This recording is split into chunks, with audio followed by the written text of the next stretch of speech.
You're gonna die. You're gonna die. All I'm gonna right. get you. I'm gonna get you, Melanie. I'm gonna get. Are Ooh, we live? Oh, we I live. think so. That was Oh, interesting. We're having intro yeah. was a little Well, so glitchy. no, I'm trying to become Elden Lord. That's all. It's Melania's in my way, You were and fucking up the intro. Is that what it was? I was trying to fuck it up, but not on purpose. Yeah, she. Hey, Happy Sunday.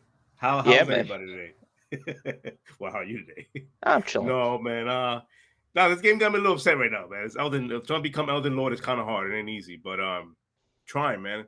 I'm on my. I think Millennia is the worst boss in this game. I'm sure you probably heard about Millennia. Yeah, I've seen enough videos. Yeah, she aggro ain't the word, man. Like it's like you think you got her and cornered, and nah, she'll come out of it and just slice you away. And what makes it hard is that she has two bars, two full health bars, so she has two phases, phase one, phase two, each worse than the other, and her health regens when she hits you, Okay. but not like little bit. I'm talking about it regens. Like you can have her down to one more shot, she smacks you twice, and it's half a bar full. Okay. It's one of those kind of boss fights. I'm like, okay, yeah, no, we're gonna.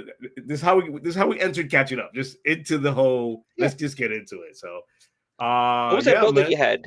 Huh? What was that build that you had that you were rolling around, tumbling Rolling around? around. It's some tanky ass build that And that's not New Game Plus. That's just you just no, switch no, some no, shit no. around. That's like late game. I'm already at a level 159, 160. Said So that's a already. late game. You played 91 hours or whatever it is now, 100 and probably 10 hours. 160 something hours. So Okay, whatever. 7 days. Yeah, it's a lot of hours.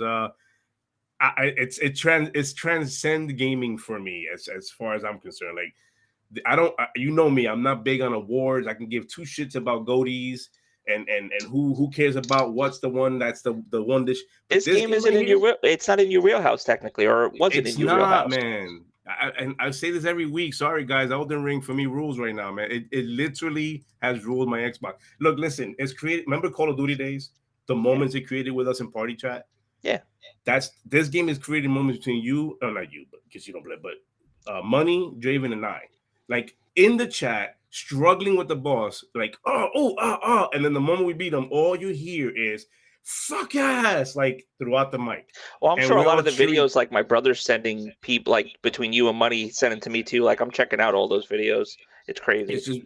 It's beautiful builds. Like it's got us looking for new The builds. wall that you could hit The 50 wall you can hit times. 50 times, like that changed the whole dynamic of this game. Like, wow, really? You got walls that you have to keep hitting. Now, what other thing can we discover? Because I don't know if you know this, but there's a whole city on the ground. Like there's a whole nother Okay. world on the ground, the above ground, Yeah. called Nocturne City, which is like Destiny, like you know, you do raids. Like, okay, remember when I played with you on Destiny, you showed me the like this one area, like you see that over there? Watch this, and we walked over there. Oh, and then we It's were there. that Yeah. kind of shit. It's just so dope. Like I was like, what the fuck's this? Like a whole new city. And I'm like, oh, this is cool. No, man, but I'm up to the last two bosses. And Millennia, I beat her brother's ass yesterday. But now I'm trying to beat her ass. And it's like this is the one of those games that'll have you changing builds and respecting just to fight one boss. Is what it's doing to me. And the thing is to respecting is you need these certain tiers that you just cannot find anywhere. You gotta like really go. You gotta fight other bosses to get these tiers. It's like, oh, okay, great. Like it's that kind of a game. Like, oh man. But it's created so many moments, man. Me and Money playing for hours at a time, and your brother's just there talking. He's like, hey man, you guys got this. No, you gotta go to this city. And then we'll pause what we're doing, go, where? Show me the map. All right, he's right there. All right, I'm going there now. And we'll go there and we'll meet up, co-op the whole thing, go, let's go. And we'll just slash and just fucking just go at it. Like we share weapons, like because you could do that. You can go into co-op and like drop an item. Like if you need a Oh, that's certain pretty weapon cool. from me, Yeah. like if you're going into a boss battle that I've already done, I'm like, yo, this weapon helped me. Here, what's your stats like? All right, I'm gonna drop this for you. Go use it on that boss. We'll meet up in co-op. I drop it, you grab it, go away. And you keep it? That's it? You keep it until you give it back. Oh, okay. Right. So it's pretty cool, right? Or we can go to boss battle together and I can give you the item and go, okay, let's go together in it. Because whatever stats I have on that weapon and I drop it for you, you keep those stats. That's yours. So if I've upgraded that weapon to a certain level, you get that. You get all that stat. You don't just get a bare none vanilla weapon and you got to build it up. It's whatever I gave you, you got. Nice. Pretty cool. That's my whole week, bro. You're getting exposed in the chat right now. Am I? Oh no, my wife. Oh shit. All we hear is him screaming from the room when he fights and wins balls. She's exposing me. But no, man, it's so fucking it's real though, bro. Elden Ring has sucked up all my game time. Okay. all of it. I played a little bit of Tunic, a little bit, and Yeah. I tweeted yesterday. I'm taking a break from fucking Elden Ring, and it took me an hour of Tunic to go. Not that Tunic's bad. I'm not saying Tunic's bad. Yeah. Yeah. Yeah. It took me an hour of me playing Tunic, which is an amazing game, and then I'm going back. I'm going. By the way, Tunic does have accessibility for those who want to get angry today. You can turn off health so you don't get killed, and you can have unlimited stamina. So if you want to get angry about people who don't want to play hard, there you go. This is in Tunic. In Tunic, yeah, you can shut off damage, so you don't get no damage at all. Okay. And you can put unlimited stamina, so you could go at the game. The game's still hard, but you just don't die. Okay. Yeah, but you know how those get good people are. They get all mad, like, "Whoa, that's not how the game is intended."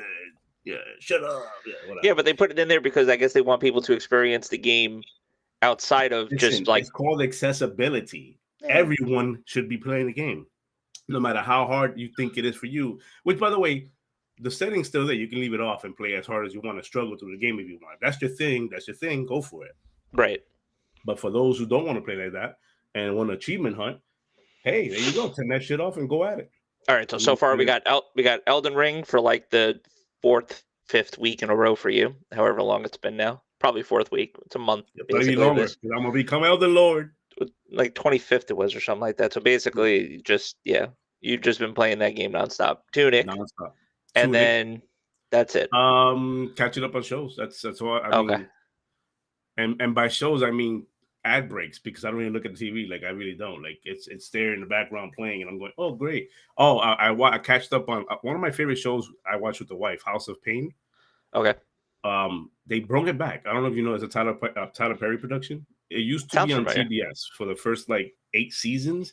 We loved watching it, but then they went away, and then they brought it back a weird way where the family moved to like Florida or whatever. I'm like, I live in Florida, don't want to see that. That's cool, whatever. Mm-hmm. But then they went away again for a while. Now they brought it back for season 10, but they continued from the last season 9, not the Florida. Okay. They went back to the original format and continued that. And that's one of our favorite shows. We watched like a few episodes. Is it like on a streaming service now? Now it's on. It was on TBS, but now it's on. And she'll probably tell me. Babe, tell me what network is on. Yeah, I said babe on stream. I said that. Fuck, what network is it on? Anyway, it's on a network now. Hey, BT. BT. Okay, nice. And they curse. I didn't know BT allows curse. I guess I didn't know that. Like shit, fuck. Like they say, I'm like, I'm not used to this show saying. Is it on like late enough, or is it like, or is it's a primetime show? I'm assuming 8 o'clock, 9 o'clock. Okay. I mean, it is late. You know what's funny? Still. Me and I'll do this. Me and my brother had this whole conversation about PG-13, TV-14 and shit, because we were talking about Batman. And because he was like asking me, he was like, all right, you saw Batman. He was like, all right, so what do you think about, like where do you rank, not this Batman, but like who's like your like what's your favorite Batman movie? And I said, gun to my head, I said it's The Dark Knight. For me, gun to my head, it's The Dark Knight, but it's more so because of Heath's Joker than anything else. Correct. Well, yeah. For me personally, like I just think that performance, it's hard to like match. I mean, people will tell you, also be watched on Paramount Plus. That's why. So streaming platform, because it's Viacom, the whole thing. I'm just wondering why am I blurry. Yeah, so Dark Knight Rises and stuff. I told him and stuff like that, and then we started talking and stuff. But that was another thing too, because remember this Batman, you saw it, I saw it, and it's got that PG-13 rating, but they were going off with some of those 4-letter words off the rip. Yeah, like you got it from the commissioner in the movie and stuff like that. Like they were doing 4-letter words like off the rip, and I was like, this is like a stone.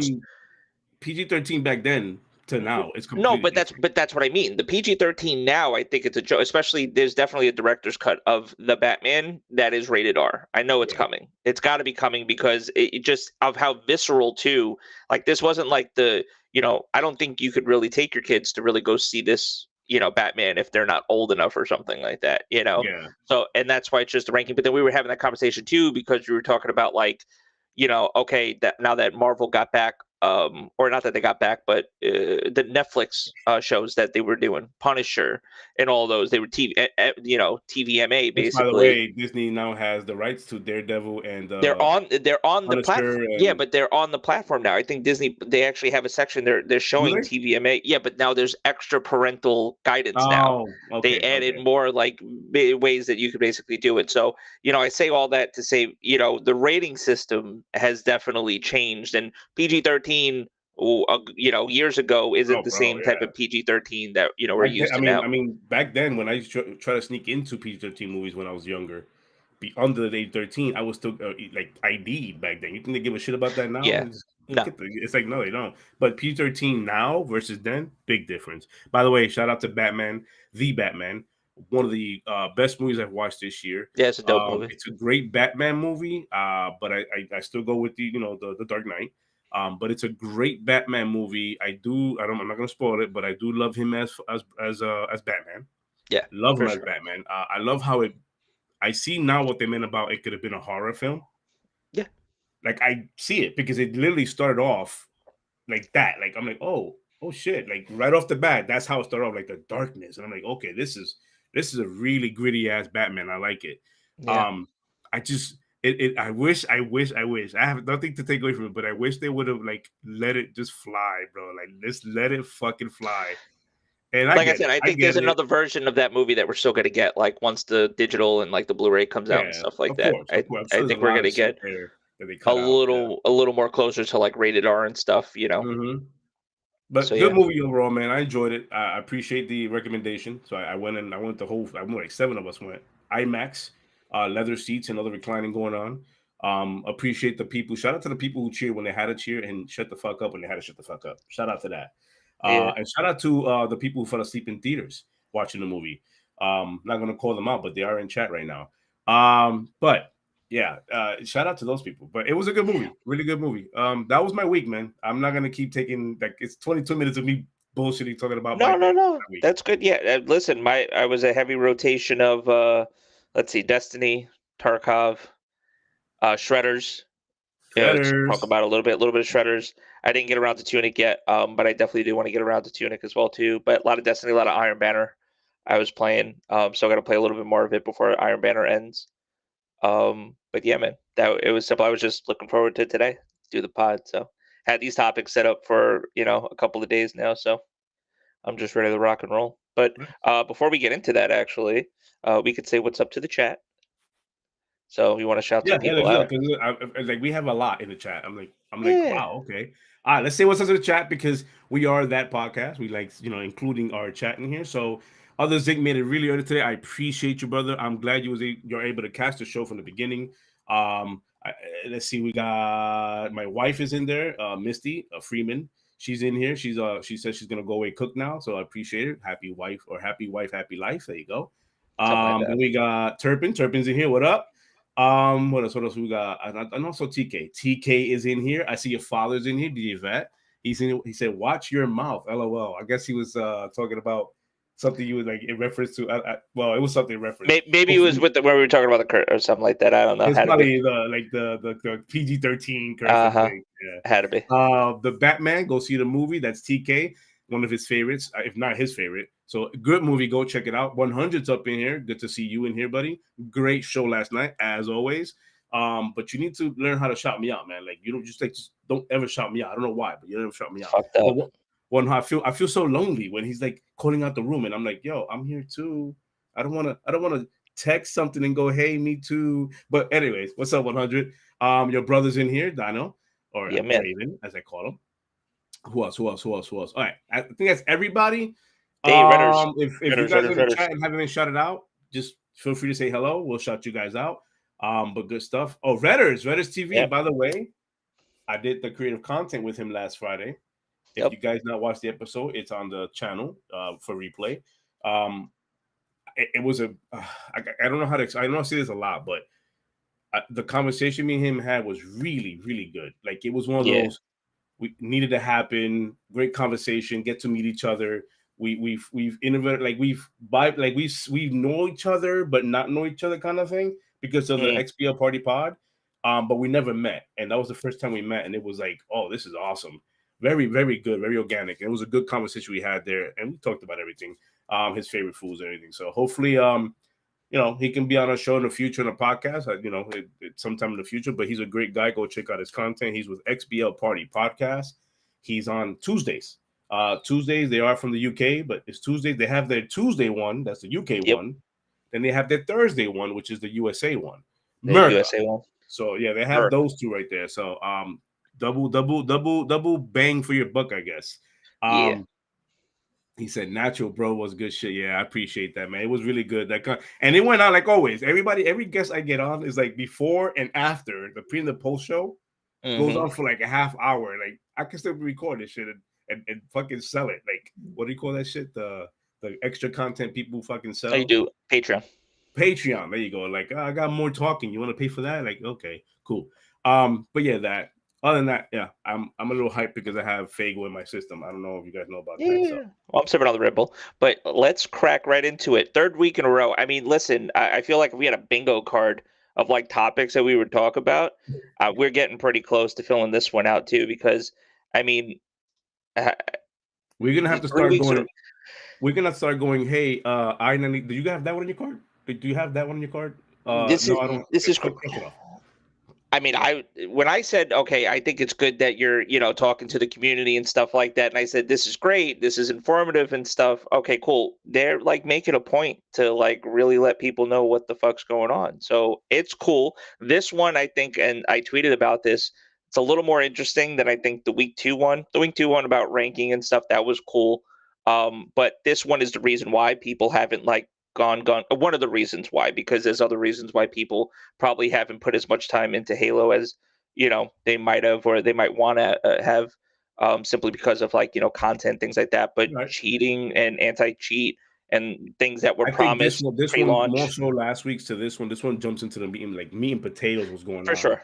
Yeah. I think so. So real quick, so another dev blog by Halo Infinite Squad, this one specifically talking about their anti-cheat strategy. So they break down essentially what they call or the anti-cheat that they had in place, because it was their own proprietary anti-cheat system. They didn't go with your Steam, and they have anti-cheats like BattleEye and stuff like for PC. This is specifically for PC, obviously.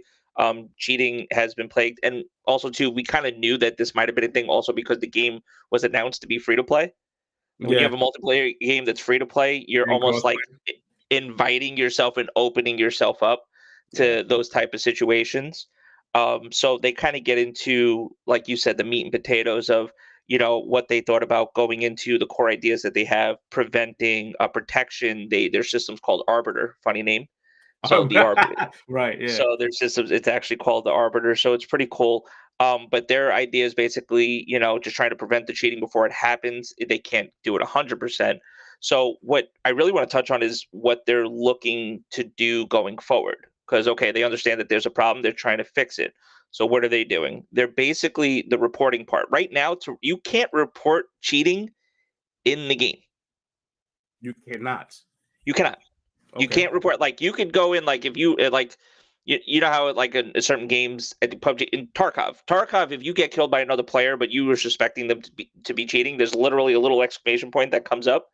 You click on it and say, okay, report for cheating. It's easy. Just blah, blah, boom. It's just bop, bop, boom. Now, it's up to the people there to basically break it down and kind of see, okay, what happens and to do that. Now, they say here that they have teams that are looking into it and stuff, but basically what they're working on implementing is a feature to report people for cheating live in game. Because right now, the system that they use, they're working on it now? They're actively working on it. Okay. So right here, so they say, so we've heard loud and clear that we need to improve our ability to report other players in game for cheating or toxic behavior. Can't even do that. Like, let's say like you get into a team, like chat with somebody, and then you get somebody on your team that's just constantly like berating, yelling at you, whatever. And I'm not going to sit here and get into like, that should be expected. Oh, only if people played fucking Halo 2 back in the day, then they'd understand what toxic chat is really. I don't hear any of that bullshit. Sometimes people just want to get on and play a game and not have to deal with other people being a certain way, because sometimes even though people get the ability to use a microphone, they don't use it for what you want it for. They're only using it to flame. I'm more for do all that bullshit. The communication portion of this whole thing. I'm more for it being in the competitive scene where it's like the rankings and like that Right. makes sense because it's the heat of the it's a competitive mode. But But when even you're if playing you're in a casual, normal mode, if you're playing casual and imagine you got somebody on your team with an oh, open bro, mic that's just imagine. like No, it's being not like, imagine. It "Yo," happens. It I'm happens. just saying, It's just, the 10-year-old telling me go fuck yourself and, your grandma, sucks different things. I'm like, okay, cool. This is what I'm saying. So it's like, and whatever, and then you'll have the other side of the spectrum be like, ah, you fucking soft, whatever, like that. You never survived those lobbies. Like, no, I fucking were in those lobbies. I don't want to be in those fucking lobbies It anymore. reminds Like, me of the Bane meme where you were simply like playing. I was born in yeah, this. yeah. I Like, was born in the yeah, yeah, exactly. It's like you merely adopted the dark. I was born in. I yeah, can't do the right. fucking voice, but yeah, no. Like sometimes there just becomes a time where it's like, no, there's a time where it's like you want to be silly and yeah, you get a crazy game and stuff. Like you said, like in normal games, I'm not running around fucking teabagging people. No, Like I might do it, and I was talking about it with somebody else too. I'm only teabagging if I get teabagged upon. I'm never the one that's initiating it. Doesn't matter how good of a fucking play that I made. But hey, can sometimes we you get talk? people that Can we pin that real quick and talk about just real quick the teabagging etiquettes? If you are 0 and 10 and you kill me one time only, you at 1 and 11. yeah, you're not allowed to Don't teabag. teabag. Don't That's teabag. not terms for But celebrating, they man. do it simply because they know it's gonna push a button. Yeah, of You course, know what I and mean? it's They pushing my understand that button it's because gonna I'm bring talking a about it rise. right now. Like, fucker, you just got one kill. You teabagging Yeah. me. Yeah, that one kill is against you. Like, oh, So you asshole. yes. So bringing it back home. So they want to do that. They want to implement some in-game, basically reporting solution, which would be cool. The other part is improving enforcement. They basically touch on the fact that they're moving on different ways. And this was one thing they touched on that I definitely wanted to bring up here because there are other games that do this now. And I was going to bring up League of Legends. So what they're trying to do is they're testing a way where if you let's say you get banned right on an account, you have Mhm. an account, you get banned. It's free to play, right? So okay, I'm just going to go and set up another free account. And Right. I'm going to play again. I'm going to jump right into rank, like, and then just play and use my cheats, whatever, like that, on a new account. Where they're saying, okay, well, any new accounts that come onto the game, you might have to go and play 25 games Okay. of casual before Of you do it. Now, casual. of casual before you could go and play ranked. So they lock Okay. you out of ranked before you actually just play 25 normals. Now, 25 normal games, it's a lot of games, but it's not as many as people think. League of Legends, in order for you to fucking go and play ranked on an alt account on League of Legends, you have to grind that account up to level 30. I'm talking Oh shit. hours and hours, and because they actually have a level system, and that's the difference between a game actually having, like, remember how the old Halos or even Halo Master Chief Collection, right? Yes. In Master Yes. Chief Collection, you have that player like ranking system that happens in the background of separate from like an actual rank where like you understand where it keeps account of Mm-hmm. basically you leveling and you get XP and stuff like that. Right now in Infinite, they don't have anything like that. So that's why they're saying, "Oh, play 25 games." I don't think 25 is enough. I know they don't want to lock out new Yeah, not players. for somebody. Not if you're Not for determined to continue doing what you're gonna do. Yeah, if you're 25 is just going to be nothing. on if you're just going to be on some fuck shit and just be like, Yeah. "Oh yeah, let me get my 25 games in and then I'm back to like, cheating again." You know So what? I think You know what I find discouraging. yeah. Who's doing this? Call of Duty. They finally have this. To me, it's genius. Where if you are a hacker and a Yeah. cheater in their Warzone or multiplayer lobbies, they're starting to more so the Warzone part, but they're starting to make it where if you're a recognized hacker in that game for Warzone, now when you go in the game with your main account as a hacker and the game already recognizes you as one, when you shoot somebody in the game in the Yeah, lobby and we talked about it, this. You do no no damage, damage, right? Yeah. no damage. And I'm Yeah. going, whoa, wait, that's smart because rather than saying we're banning you and then you're gonna come back and make another account, Just an make you alt account, non-existent, basically. I'm gonna take the fun away from you. You consider this fun, killing people for being in, like with hacking, we'll take that away from you. Yeah. And now you can make as many accounts as you want. It's gonna follow you. It's gonna tag you and say that's your hack account. Every time you shoot somebody, it's not gonna do nothing to that person. I think Like that's pretty dope. I think what right once like cheats it's or something very like that can be detected, I think that would be cool. Especially yeah, like in another game that's free. I mean, remember Warzone's free to play, so if they could do yes. something like that over here too on this side, I think that's actually a pretty cool idea. Now they also said too, like they kept a lot of this close to the chest because it's the same thing. Like you don't want to tell people how you're actively trying to make sure that they can't fucking cheat the game. Because that's another thing. They're You always gotta trying to be get one careful step with ahead of that. you. You got to be careful. So that's why they didn't even tell you. Like they never told you about the name, like Arbiter. You didn't hear about it until now. I guess now they feel like they could release some of that information and whatever Well, because they don't feel like it's giving away too much stuff. you saw how many times that backfired developers. Look at Call of Duty recently. I go back to them where they touted it and they Oh look, yeah, they were pounding their chest. We got an anti cheat, and all of a sudden it that gets shit hacked was. like nothing. I mean, Like I'm you fucking just keep it cars. You there. get four-wheeler cars flying around and stuff like that. Like, give me a Yeah, fucking break, yeah. man. Just But that's the stupid. thing, TK. You can't disable crossplay when it comes to Xbox Halo. You just can't. It's Yeah, forced on you. and I think, and in a situation, I think we talked about this. Yeah, let PC players. That's one. No, obviously, that's one way to do it. They have separate queues now, as far as like with controller input or global input, like mouse and keyboard, and then controller input for ranked at least. Mm-hmm. If they separated the actual consoles versus PC, it'd be interesting. But I think right now, because the player count isn't as high as I guess they would want it to be, then Yeah, I think it would just do a little more damage. It'd be more, it wouldn't be as beneficial as it could be if they it wouldn't had be. if they had the numbers like they had when they launched and there was actively like over 100,000 people online playing. I think that might be a different story altogether. But right now, the people that are playing are really only the diehards when you think about it. You know what I mean? The people that are just like, oh, Yeah, I play this yeah. game. I play with friends. I have a group of friends that I go in and I play with and stuff. You know, and then you have like a lot of the pros and stuff that are playing actively and stuff. I think more people came back to it once they reset ranks. But still, once you Yeah. get high enough, and the cheating stuff, I don't really see it as much in the normal games, as much as I don't think it's as prevalent there. I think this is more so from a competitive standpoint. Once you get to Is higher it more on the elo, right side? Yeah. yeah, Um, it's more on the rank side too. Once you're playing like in those high elo which games, sucks because that's the competitive scene. You want to be. That's the one place you want to yeah, freaking try the fucking best and the hardest to get your medals and all that shit. Or if you're in an actual tournament that has a cash pool or whatever, like you want to get into that kind of stuff. But then you got that happening. It's like, oh yeah. fuck. Before we move on, Grum, welcome. First, I don't know if this is the first time here, but the first time I see you in the chat, so welcome. And my brother put the teabaggers must be British. They must be. Grum is a good guy, man. Follow him on Twitter all day, every day. He's a good guy. I've actually had a good conversation with him on Twitter, so on the side, but Nice. really cool. Yeah.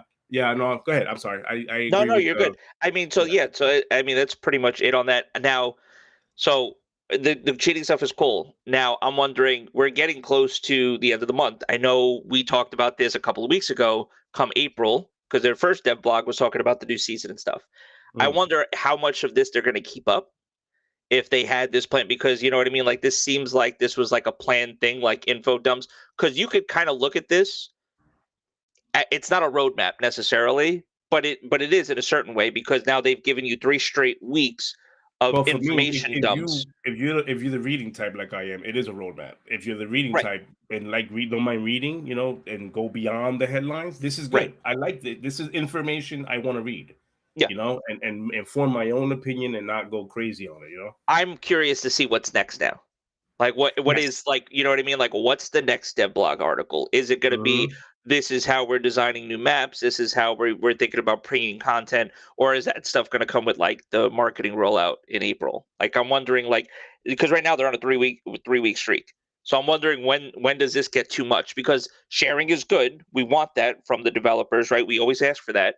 We always hate that developers that, don't say two fucking words to you, aren't active on Twitter, aren't active on Either you're social too media. cold either Right. Are you're you too too much? nothing So or too now much. it's like, so now are you just giving us information just to say that you're giving us information? And then hopefully that keeps us, and then that like keeps like the fan base like quiet and stuff while you still try to put Forge out and everything else. Like, you know what I mean? Like, I'm just Well, wondering where the intentions are. that voice, that part of the community that has that voice, they're always going to be disappointed. They're always going to give you. They're always going to find something. It doesn't matter how much they talk, don't talk. If it's a perfect amount of talking and information, there's always going to be the few that's going to be Yeah. the loud vote, the loud minority Yeah. on what they think Halo should be. And it's like, okay, whatever. But I'm okay with shit like this. They're on the street, like you said, 3 weeks in a row with information. I think Yeah. it's 4, but they give information. I'm okay with this because it's soft. What it's doing is setting up what's coming, and little by little, it's setting us up because these are not something you can just talk about it all at one time. These are things that are Imagine if we got all of this milestones. information and like imagine if they just did one dump and just been like, because sometimes you got Bungie who, when they do those twabs this week at Bungie, sometimes you get ones that are like fucking, they're mini essays or they're full on essays and they're broken down. But normally you don't get them nearly as often. But that's what I mean. I think, like, to your point, if they were to do that, I think a lot of people, it would lose touch. Because imagine if we got this last 3 dev blogs in one whole, like, information. It'll just be it'll be a mess. It'll It'd just be too be much to consume, I think, personally. consume, and then Yeah. the important stuff will be like overlooked, and the stuff that we don't need to be focusing on gets looked. I like this because it's like these are the major problems we're having that the community is talking about. Let's break it down in its own dedicated blog. You know what I mean? Like, it doesn't have to be all mixed in together. Like, this week is the anti-cheat, where last week was whatever they spoke about last week. It was like that's. Yeah, and then just to put a button on it, and even just to talk about what TK was saying, like about disabling crossplay and stuff. The only thing is that Xbox is gung ho. Xbox specifically, not 343. Xbox is specifically gung ho on making sure that their games that they release on PC and console are together on PC and console. So it would take a lot for them to kind of go against that grain. Like, and then especially you know what I mean? Their marketing this gen has been inclusive. That also means crossplay with PC. That's what that means. Their ecosystem with Game Pass PC and Game Pass console is now, there's no longer Game Pass PC. That whole play anywhere thing and stuff, and play on your Xbox, start it on your Xbox, play on your PC, start it on your PC, go to your Xbox. It's an ecosystem. It's a whole ecosystem, and they know to grow their base, the PC needs to be involved. What I would say is they need to. I've always said this. They need to have an option to turn off and on things like that. It shouldn't have to be. Well, you've always, and same thing in Modern. I mean, at least with Call of Duty, they gave you multiplat. They still gave you the option. Well, even with Call of Duty, when you play Warzone on the console on Xbox, not PlayStation. PlayStation, you can turn off and on. Right. On Xbox, on Xbox, you can't. They don't give you the option. And I was told one time, I think it was on Twitter with Aaron. I think Aaron's the one that actually replied to me because I was asking what's up with that. Aaron Greenberg. That's something. Yeah, that's literally something from Xbox that they tell developers to do to keep the game populated and stuff like that. I didn't know that was. I thought it was the developer thing because I'm saying it's like a head directive, basically. PlayStation do it, but I can't do it on my Xbox. It's part of the checklist of when you produce a third-party game on our console, it needs to have this. Yeah, and they force it. It's like, okay. And that, I think that's the part that's we taking with a grain of salt, like with a big pill we have to swallow, because it's not all bad to play with PC players. I've had many games with PC players, including yourself, where it's fun. But unfortunately, the ones that are fucking up and ruining the experience and are spoiling the experience. More, exactly. And now we're going, now I'm forced to play. Those are the loudest, and that's why you get that overwhelming thing of like, nah, fuck it, just turn it off completely. You know how many times I've heard people in lobby yell at their mic, every time they get killed, oh, it's a PC player. Like, no, not everything's a PC player. Well, that's what it is. It only takes that one bad experience to ruin your whole experience. Yeah, you could have 9 good experiences in a row, 9 good multiplayer matches, and the 10th one, you get fucking reamed by a PC player, and the person might not even be cheating, and you're just like, fuck it, I'm done. Like, turn it off. Like a statement. It sucks. I'm over it. Yeah, it's like which is fine. People could have that opinion and stuff like that. So that's fine.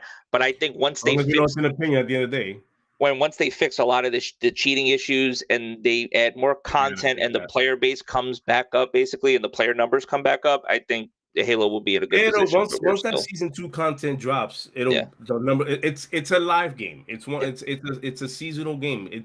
We've seen this before. Apex, Warzone. What other games? Rainbow. When the seasons are like in the middle of the season, it'll dip, right? And then the new content get marketed. Oh, new stuff, new character. Oh shit, my interest is coming back up. Exactly. And then it drops, and then we got people. Like it populates again. It's like that with live service games. It's just that unfortunate. Like we said before, I don't mean to beat a drum here, but 6 months is a long time to be waiting for content.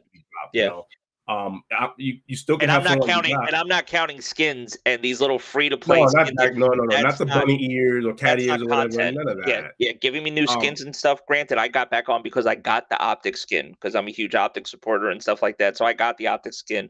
Tweeted them, and I'll leave it like this too. I had 3 of the 4 pros, and I showed you the tweet. I had 3 of the 4 pros like my tweet too when I tweeted out the skin because the skin looks sick. You know, It's I got sick. the envy I got the envy skin as well That too. green glow is really good. It's fucking crazy. So I got on, and then I played a couple of games, and it felt cool because the rank was reset. I hadn't played. I was diamond like 3 or whatever, but I think that was inflated too because I got placed fucking diamond the first time around, which was kind of crazy to me. And I think once they redid the thing, I started doing a couple of placements, but it was getting late, so I stopped. So I still got like 5 more placements to go. But I guarantee you, if I get placed gold, I'll be fucking lucky. You know what I mean? Like, yeah.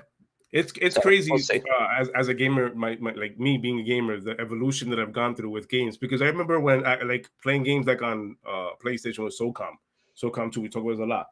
I remember playing SOCOM for months at a time, hours at a day. Yeah, just playing Crossroads, Desert Glory, just the same maps over and over again, and I was okay with that. Didn't want to play no other map. Does too. Like Counter Strike. just Now running Dust 2 over now it, I sit here going, oh, there's repetitive. no content. I don't want to play it. Like, why?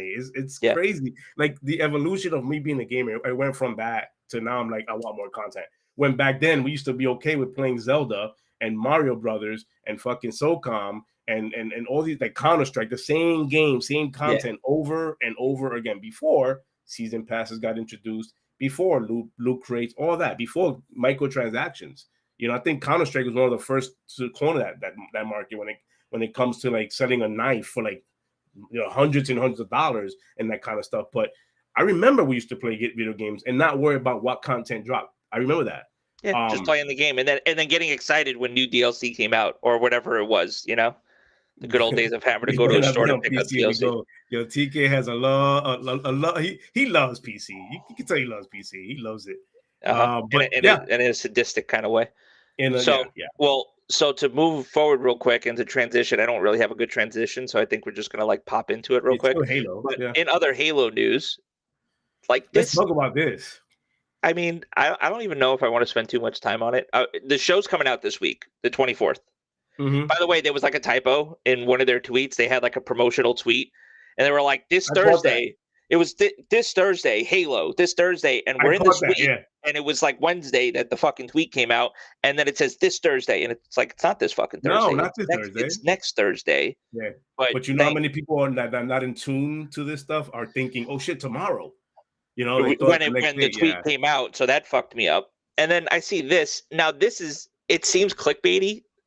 Excuse me, because the only thing that I saw, what everyone led with was this quote that I put here on the bottom. We didn't look at the game. We didn't talk about the game. That was the headline. Everybody wanted the headline. That was the headline. I read that and I'm like, if you don't read the whole fucking article, if you don't give me more context of that, I'm fucking pissed. As a Halo fan, I'm pissed. It's like that with like that's the society we are in today. Nobody reads anymore past the headline. Like you need to read. Obviously, they put that up there for you to go, oh shit, click, like, share, like. That's a clickbait. But for God's sake, start opening up articles and read these things. He literally goes into what he meant with that quote. He goes into it. But I'm still not going to sit out here and shoot a bell because here's the thing. Remember, early reviews came in and people are kind of like mixed on it. People have watched the show and stuff like that. I'm trying to go into it as blind as possible, even though it's tough playing all the Halos as possible. I'm not trying to read too much. It's just like when you tell me like the guy that basically, did this and he's like, I didn't know about Halo and stuff like that. He quickly realized how new he was to the medium. He spent the first few days of my Halo experience getting killed by grunts. Oh, this is when he went to go and like play the game and stuff like that. Mm-hmm. I don't think the quote was necessarily taken out of context. But I think it's more or less just like he's trying to adapt. He's not trying to and they said this. They don't want to fully adapt the game and the audience that they're going for too. Let me ask you, what do you adapt? Like there's Halo original, then there's Halo 343. What do you adapt in a TV series? And how do you follow that along? Right, and that's the thing. And how do you do it in like a mini series kind of way, where it's like you keep people going? But that's another thing too. The audience, like, I don't want to say that this thing would be DOA, but they want it, as far as Paramount's concerned, they're trying to open up to like the general audience of Paramount. Correct. Like, not to say that I don't know if the Yellowstone people and the fucking 1883 people and Mayor of Kingstown people are tuning into Halo on Thursday. That's their hope. That's what they want. That's their hope. The marketing they got to do around They their want platform. They want everybody to go in on it. What I'm saying is though you can't alienate the people that are going to look for the 30-day free on, if you're a Game Pass subscriber, you get Paramount Plus for 30 days. By the way, yes. So awesome. Plug that in real quick. Game Pass, awesome. Game Pass subscriber, you get, Paramount Plus. So they want, you can't alienate the fan base of the actual franchise. I don't now that quote, if you're not reading the article and stuff, if some people are just reading that quote, they might already feel alienated. Like, well, wait a second, why the fuck am I going to watch this? Halo has all the lore, and why is he taking off? Like, why is he not reading anything about Halo? How do you hire somebody without any Halo experience? Bro, it happens. How many jobs you guys have had where the wrong person gets hired for the wrong position and they do a great job? Not many, but they do a great job. But that's my take. But I'm gonna hold into it. Still not bailing him out. I'm not bailing him out. Yeah, I'm gonna hold a lot into it, and I kind of understand what he's talking about. He did sit down with 343. He spoke to him about the lore. He played the game himself. What he's basically trying to do is he's not trying to, and this is me thinking outside the box or more a broader spectrum. He's not trying to repeat a Game of Thrones kind of thing, where you are following exactly the book, and then all of a sudden this guy takes 10 years to write another book, and then you're stuck going, creating your own vision of what that show was when it was already following the books. Mm-hmm. Same thing with Halo. You don't want to, you want to, first of all, you got to appease to your subscribers, right? Like you said, 1883, Yellowstone watchers, are they going to watch this or not? Does it appease to them? I get that as a hardcore Halo fan, you want this to be Halo, Halo, Halo with all the lore in it. It's just, as a Halo fan, I want that. But as me watching a show, you want more than just Master Chief with the dark voice and personality. Like it doesn't come across on the screen with no personality. Like you want a Master Chief with no personality at all. They're already hyping up the fact that he's going to take off his helmet. We're going to see his face. We're going to see the augmented face and stuff like that. The closest we got to that was Halo 1 at the end when he's riding off in the Pelican with Cortana talking about him, and he takes the helmet off, but the way Bungie did the scene, you just see his armor. When the Pelican's flying off, when they leave Halo after that's why everybody's looking at reflections and trying to see if they saw his face. And see his face and stuff like that. It's like, no, you didn't see it. You don't know, but that's like the mystery behind it. It's like the guy's just got the helmet. You just know him for the armor. You didn't need to see his face. This one, obviously, in Halo Infinite, they got more personal. Even in 5, like the whole thing with Cortana and stuff like that. You can't get away with a TV show for years at a time. If that's the plan for this to go on for a couple of years, a couple of seasons, you can't get away with a character not having a voice like that. Or just barely talking, no face. Like even Mandalorian, for God's sakes, he had to take off his helmet. When he took it off, everybody's like, "Oh, that's cool. I like that." All right, they were like, "They saw Pablo," and they were like, "All right, cool." Yeah, it's. I get that we want that lore in the TV show, but when you talk about it, when you think about a TV show, and you wanted to run, this is why we're not studio managers and we're not directors and producers. We don't know this. Like this is their world. When they're making something like this, they want to make sure it lasts longer, not just one season and gets canceled like a Netflix show. It's one of those kind of things. Yeah, they're not going into this like they're not having a mask on the whole time. And to your point, they're not going to this like limited time series. Like they're like, no, dude, like we're trying to like this is a full-on fledged dedicated. We're trying to see. But like I said, they're gonna a lot of that initial, and like I said, and I hope it does good enough. And I hope others incorrect. Sorry. Yeah. Oh yeah, no, I showed what he said as well too with the eyes. Yes, that was that was the helmet taking off in Halo 1 was probably the second most, but that one showing his eyes at the Halo 4. Yes, that is true. When he's like up and they're taking his armor off and shit like that. Your brother's right. The show does take place before Reach. But there's a lot of different lore and stuff that they're going to be introducing in that's not necessarily canon. Like they want to take it on. It's because, like you said, how do you fully adapt the game into a TV show, into a miniseries and stuff?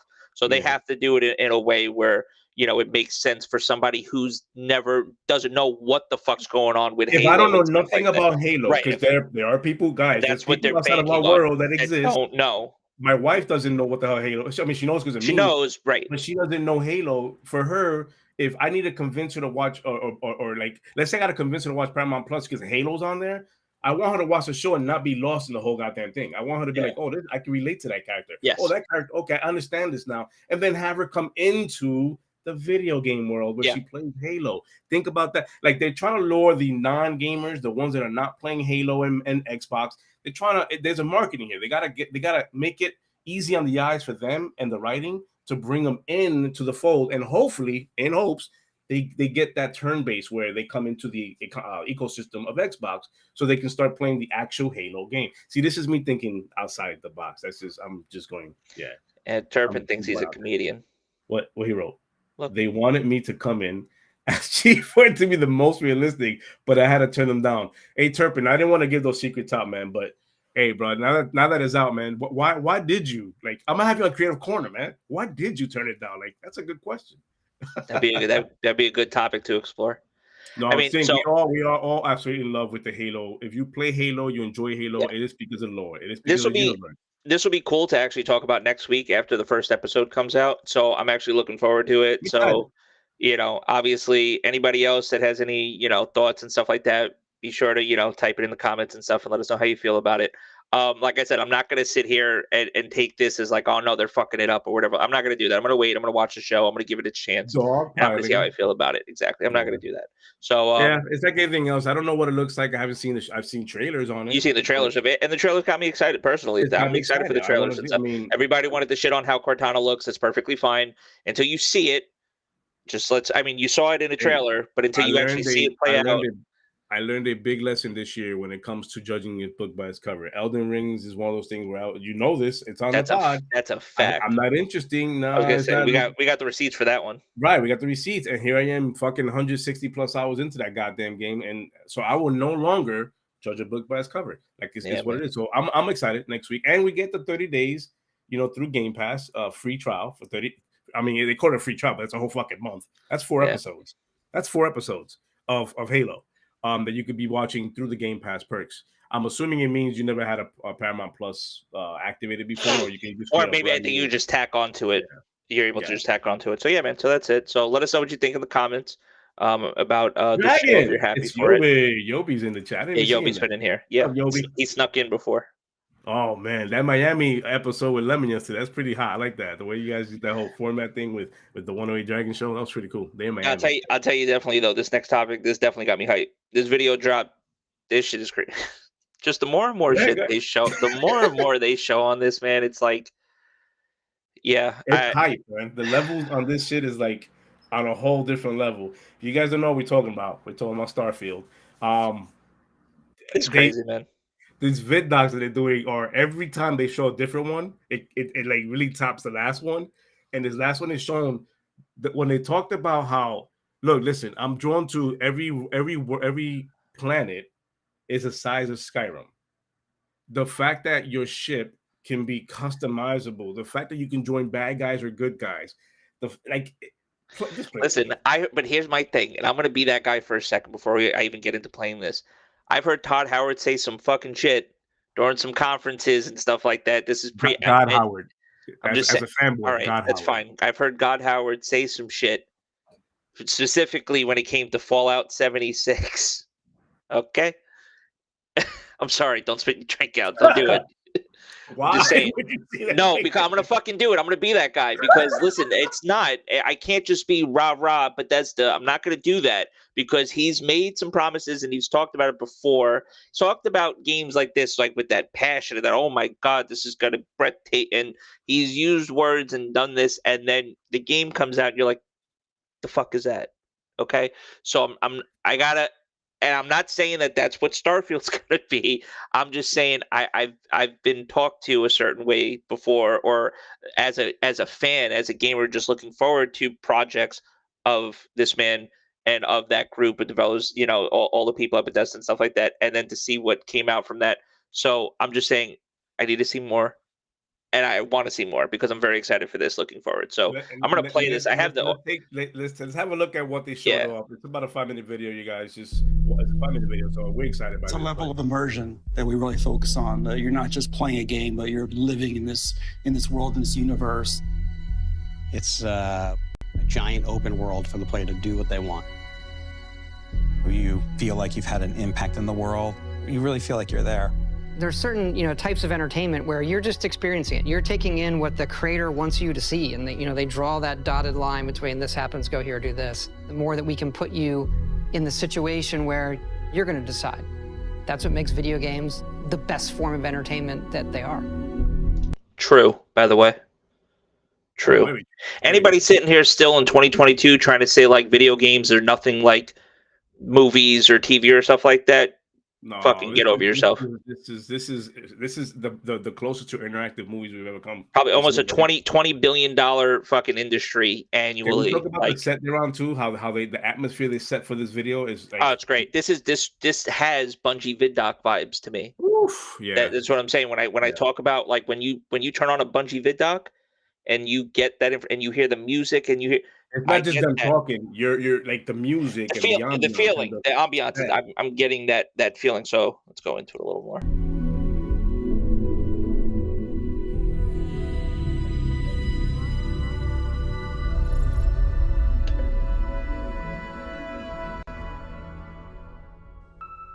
We don't just make RPGs, like we make simulations, and that leads to a lot of just crazy stuff that can happen and things you don't expect. Yeah, we always have those big fights, like, what if combat breaks out right now, right? You have to handle that, right? Because it could. You can't control it. The only thing.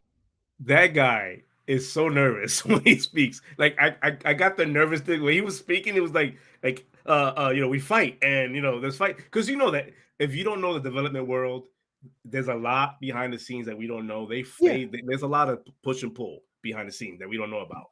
And not every developer too wants to be on camera as well. Like not every developer is going to sit here and be, even if you're ahead of a certain department and stuff like that, like certain responsibilities and stuff. When you put yourself out here and stuff, it's like that vulnerability and stuff.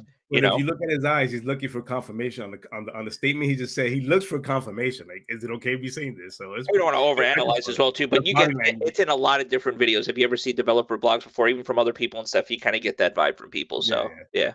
You control is that the game has to account for it somehow. We embrace the chaos, let it play out, and usually it's pretty fun.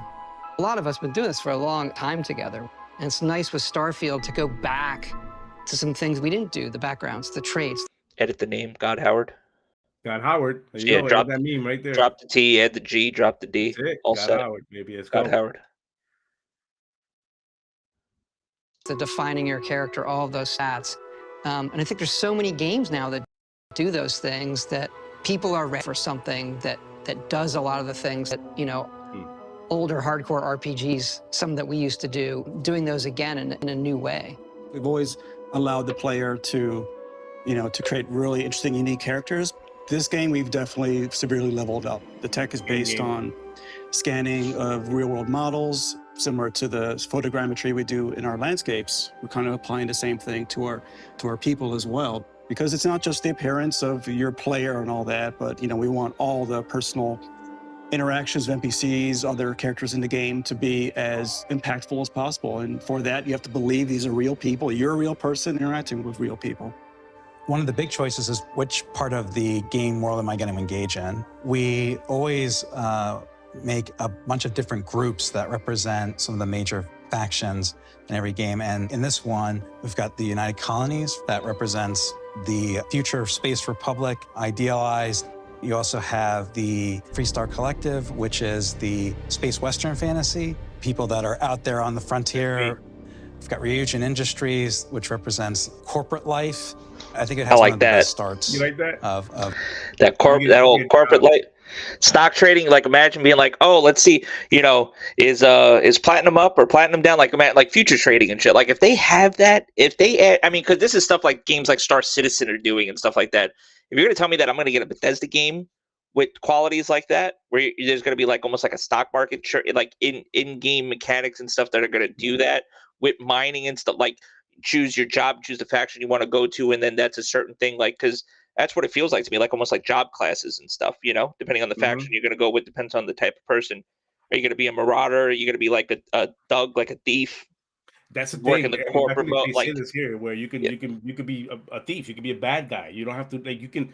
It just the way they're speaking to me is like they're telling us that the choices we make, like we're used to those choices through Fallout, that kind of stuff, that they're gonna have those repercussions. They're gonna like just because you're doing a quest for the good guys, you're gonna come across somebody who has like an option for you, and it's gonna bring that moral dilemma, like, shit, I know that helping them, they don't want me to do that, but if I help them, it helps their like whatever like family or whatever they talk do. about it more here too. I think we're gonna get to in a second. Of any of the factions, Yeah, it's a mega corp, and you get hired, right? Like that you would do, right?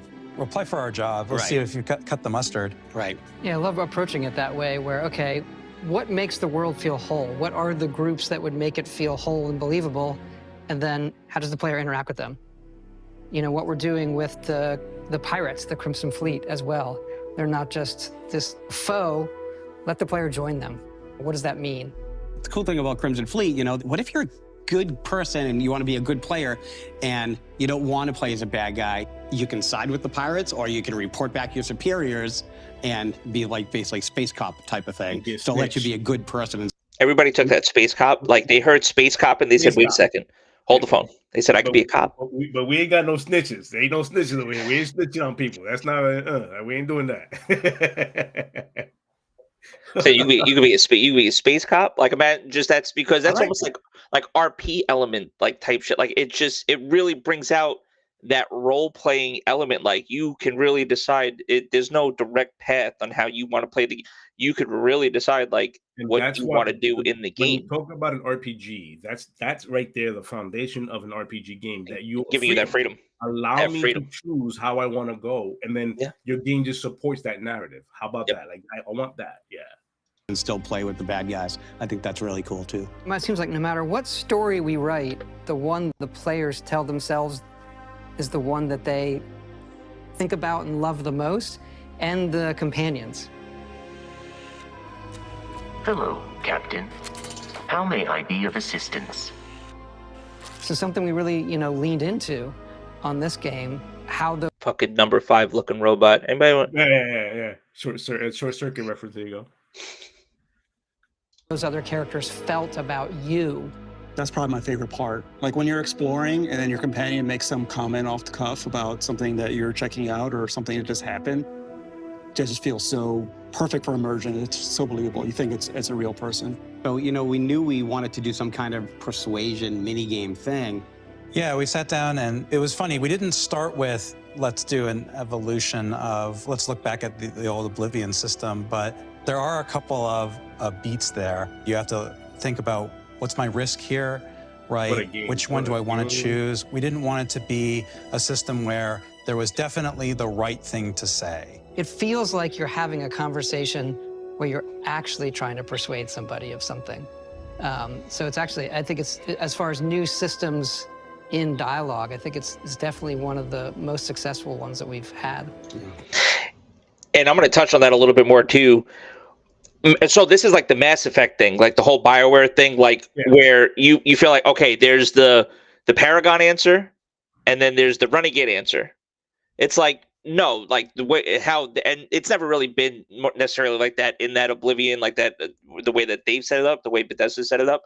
It's almost felt a little more like a conversation and stuff, but where there's really, you don't know if this is like the right answer, the wrong answer necessarily. They try to leave it up to you. And Skyrim did this. Fallout even did this. There's light repercussions on what you choose. Yes, it doesn't tell you what's wrong, right? But light repercussions. The Paragon system, the Mass Effect system, they made it blue or red. And it got to the point too where sometimes you would answer stuff where it was like, okay, that's not too Renegade. Oh wait, but that's not too Paragon either. It was like an in between basically. So where it did feel more organic and not just more one or the other. And that's what it sounded like they're striving for, making an organic kind of a choice where it's not telling you what's wrong or right. Just simply choose what you feel is right to you. And then in that how you feel, right? How you're feeling in that moment with that conversation, which to me means like, okay, well, there better be more than like 2 or 3 answers then. Like, you know what I'm saying? I think when we knew we were making a game about space, you ask yourself certain questions, and that question is, what is out there?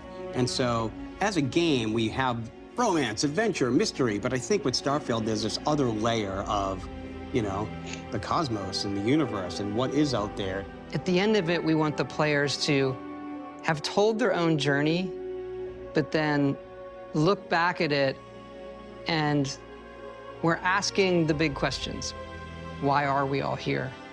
Where is it leading? And what's next for humanity? That part kind of lost me. You know, because I'm like, it's a video game. We don't want to go that far into the whole. But I Oh, love the passion. existential questioning of like, Yes. why are we here? Why am I here? No, why are we here? What? Just to You suffer, just to suffer. just to suffer. No, but I love these vidocs. I love them. I love how they're doing these. I love This is ambiance. sick.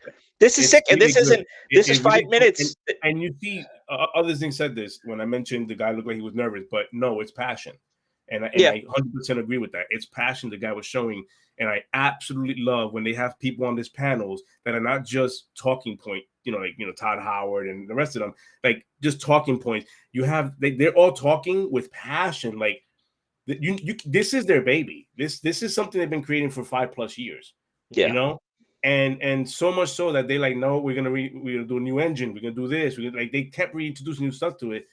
I just can't wait to see, and I'm hoping E3 is the day we see things. But just to see what they're talking about come to life. Okay, so I'm gonna ask you. You think we get gameplay at E3? I'm sure we will. I'm sure we will. I mean, there's games that show gameplay 108 days outside of like first gameplay 108 days outside of launch. At this point right now, are you still confident that we're getting this game when they announce that we're getting this game? Yeah, they wouldn't go through all this. Yes, I say yes. Okay. I say yes. It's and it's 11/11. It's 11/11/22, right? I have to take the history of Bethesda. I have to take the history into account. They've done this before where they don't show shit until it's time to show shit. Right? Yeah. And then they show it, and it's like, and by the way, in a bad way, not shit in a bad way. Like, yeah. And they've done it, and they go, oh, and by the way, it launches in 3 months. Like they've done that with this, though. They gave you a date, 11/11/22. Right, it's coming out. They have a firm date for it. Has not budged. It's what 5 months away from there. Math is bad. Yeah, we're in March right now, so we're 8 months. 7 months. I think at this point we've gotten concerned. We would have already been talking about what's going on. They're not talking at all. They're not saying nothing. They're talking. They're talking big game too. Like they're talking like big game. Yo, this is gonna be choices. You can side with the rebels if you want. You could be a damn space cop. You can go to work and be a corporate guy. And I don't know if you caught this, but when he said the corporate part, when he was talking about you got to prove yourself at like a job interview. You can apply to the job, but it doesn't mean you're going to get accepted for it. Badass. So maybe you got to do things in order to make almost like build a fucking resume where it's like you would have had to do certain things, certain tasks to be able to be like, and I could be overthinking this, but imagine if you got to complete. But imagine if you have to complete certain tasks though before you could even like send your application in, and then once you reach that threshold, and it's like, oh yeah, no, you're good, we'll accept you. But if you don't do enough, that's crazy. I mean, if that's where it's going, I'm like, holy shit, that's even to the privates. To the pirates, excuse me. What if you can't just join the pirate like right away? What if you have to prove yourself? It's like a gang, like in a gang, like when you get jumped in or something like that at a gang, right? So it's like, what if you have to prove yourself before the pirates let you be a pirate? Like you actually have to go and steal some shit and bring it to them, being like, "Yo, is this good? Like, can I join? Like am I good?" You've been wanting something from the people you work for a while now, but since you're in and you want to help us out, go get that for us. Go get that for us. Exactly. My faction, I think, is gonna be the Space Cowboys. That's pretty dope. Oh my God! I'm so sold on that. This also is going to be, but if you just think from hearing, like this has replayability written all over it. Correct. Like literally all over it. You know what I mean? So it's exciting. The beauty of it is we get it for day one. Day one on Game Pass. I'll be definitely keeping an eye on this. I want more. I'm with Zinc. I think gameplay will be shown at E3. Now that that's been confirmed, E3 has been confirmed. Gameplay will be shown at E3. I absolutely know that it will. It should. That and I think Redfall are the two biggest games going to be shown. Yeah, because Redfall is supposed to be this year as well too. Yeah, June. I think it was or summer, something in the summer. I think it was summer. I believe summer. They didn't say June, but summer is like when summer could be. We might even see something before that because I think E3 might be a little too close because E3 is supposed to be June. So well, it might be like the teaser saying "Watch more" at E3. Yeah.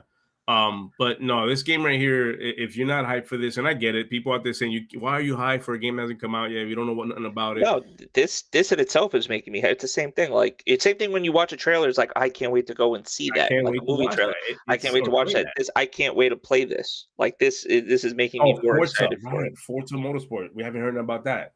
Like I Oh, wonder and if they're for- going to and- show that off. Like and they for- have not. spoken We're supposed to about be getting Forza 8, right? Now? that. Yeah, this year supposedly. Yeah. So hopefully that is something they talk about because it's their baby. You know how stacked that fucking lineup's going to be. Dude, that's why I don't get this whole we don't like Microsoft being quiet. We get no game stuff. That's you're clearly playing it wrong. I mean, Xbox has games. Go to Gamepass, look at it. Xbox has games. It's just it's all a matter of what you want to play at the end of the day. Like if you're all you want to play is AAA titles every day, all day, then that's I see that point of view, but there's games to play, man. But Starfield is going to be one of those huge hits, man. Yeah. And hopefully no delays. Hopefully they show us something. And these vidocs, I'm all for it. I'm sold on these vidocs, man. They're really good. I'm looking forward to the next one. There's a few. I mean, part 2. I'm looking forward to the next one. So if they're bringing these out every other month or something like that, because I don't know when the first one came out. When the first part 1 was it this year or was it? Part 1 was I think it was like a couple of months ago. Okay, so if they're actually no, I think it was not even a couple of months ago. I think it was like a couple of weeks ago. I might have to check to see. So that's what I mean. So like I'm looking forward to see, okay, if there's a part 3, when are we going to get it? You know what I mean? Is it going to be more in the April, May? So it'd be cool. Is there going to be one leading up to like E3? This is why I think that they're ready with this game because now they're starting these videos. The marketing's already started. Yeah. The bar was pressed. The bar was pressed. Like the bar was pressed. It's like we're rocking and rolling right now. So so that's Starfield. So yeah, excited to see more. And the fact that Todd Howard has hands in it, like he's the director. This is the game. No, and mind you, they're actively working on Elder Scrolls 6 right now. Mm-hmm. They're more than likely actively working on another Fallout as well too. I mean, there's projects taking place right now at Bethesda, but I think this one right now is like the baby. This one is the one that he's really all in on right now. In a couple of years, these conversations of we don't have games or whatever, it's all going to go to waste. Like we're going to forget these conversations happen because when these games start like just coming out, they're going to come out. And we haven't forgotten about Activision. You got it's happening. It's happening. A lot of games coming out. I'm overwhelmed right now. I can only imagine once these Bethesda games and their studio games start just bombarding us with their games left to right. I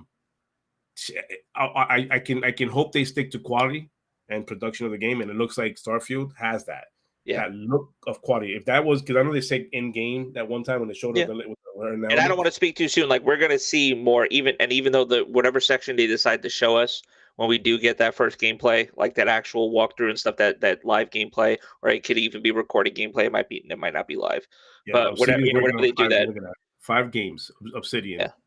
Yeah, and don't forget about Hellblade. That's another game that they might show off E3. So we're gonna get mind blown. Our mind's gonna get melted come this summer, and we are gonna do our usual E3 show hopefully. So that's what we do. But yeah, man, that's Starfield. Guys, in the comments, continue that conversation if you like, man. This is I'm excited. I don't know if you guys are excited about the game, but this part 2 showed off a little bit more about their passion project and what they do. I call it a passion project, but what they're doing and how they approaching conversation in the game, how they're approaching getting you involved in the character development, because that's big on RPG games, you being sold on a character. And not just be some person. And I think there's no dialogue. I don't think they're gonna. And I hope I'm with your brother on this. He mentioned this with dialogue in the game. Okay. He said, "I hope they don't record dialogue in the game and just let it be text box because it allows for more freedom that way." And at first, I was like, I don't know. I like the voice because I don't want to sit there reading stuff. You mean of your character when your character's saying things, or character, right? Okay. But I get what he's saying. He goes, imagine a game this huge, and then recording. Like you have to record every voice, and if you can't do that, you're gonna cut corners. You're probably gonna get a voice for one person and not the other, and it's gonna seem disconnected. Yeah, I get that. So I get that. Like I'm all for that. So it looks like this game. It might. I mean, they haven't mentioned anything, but I think they're not gonna do voice on it, and which is okay by me. You know, for sure. You ready to get into this next one? What's the next one? Yeah.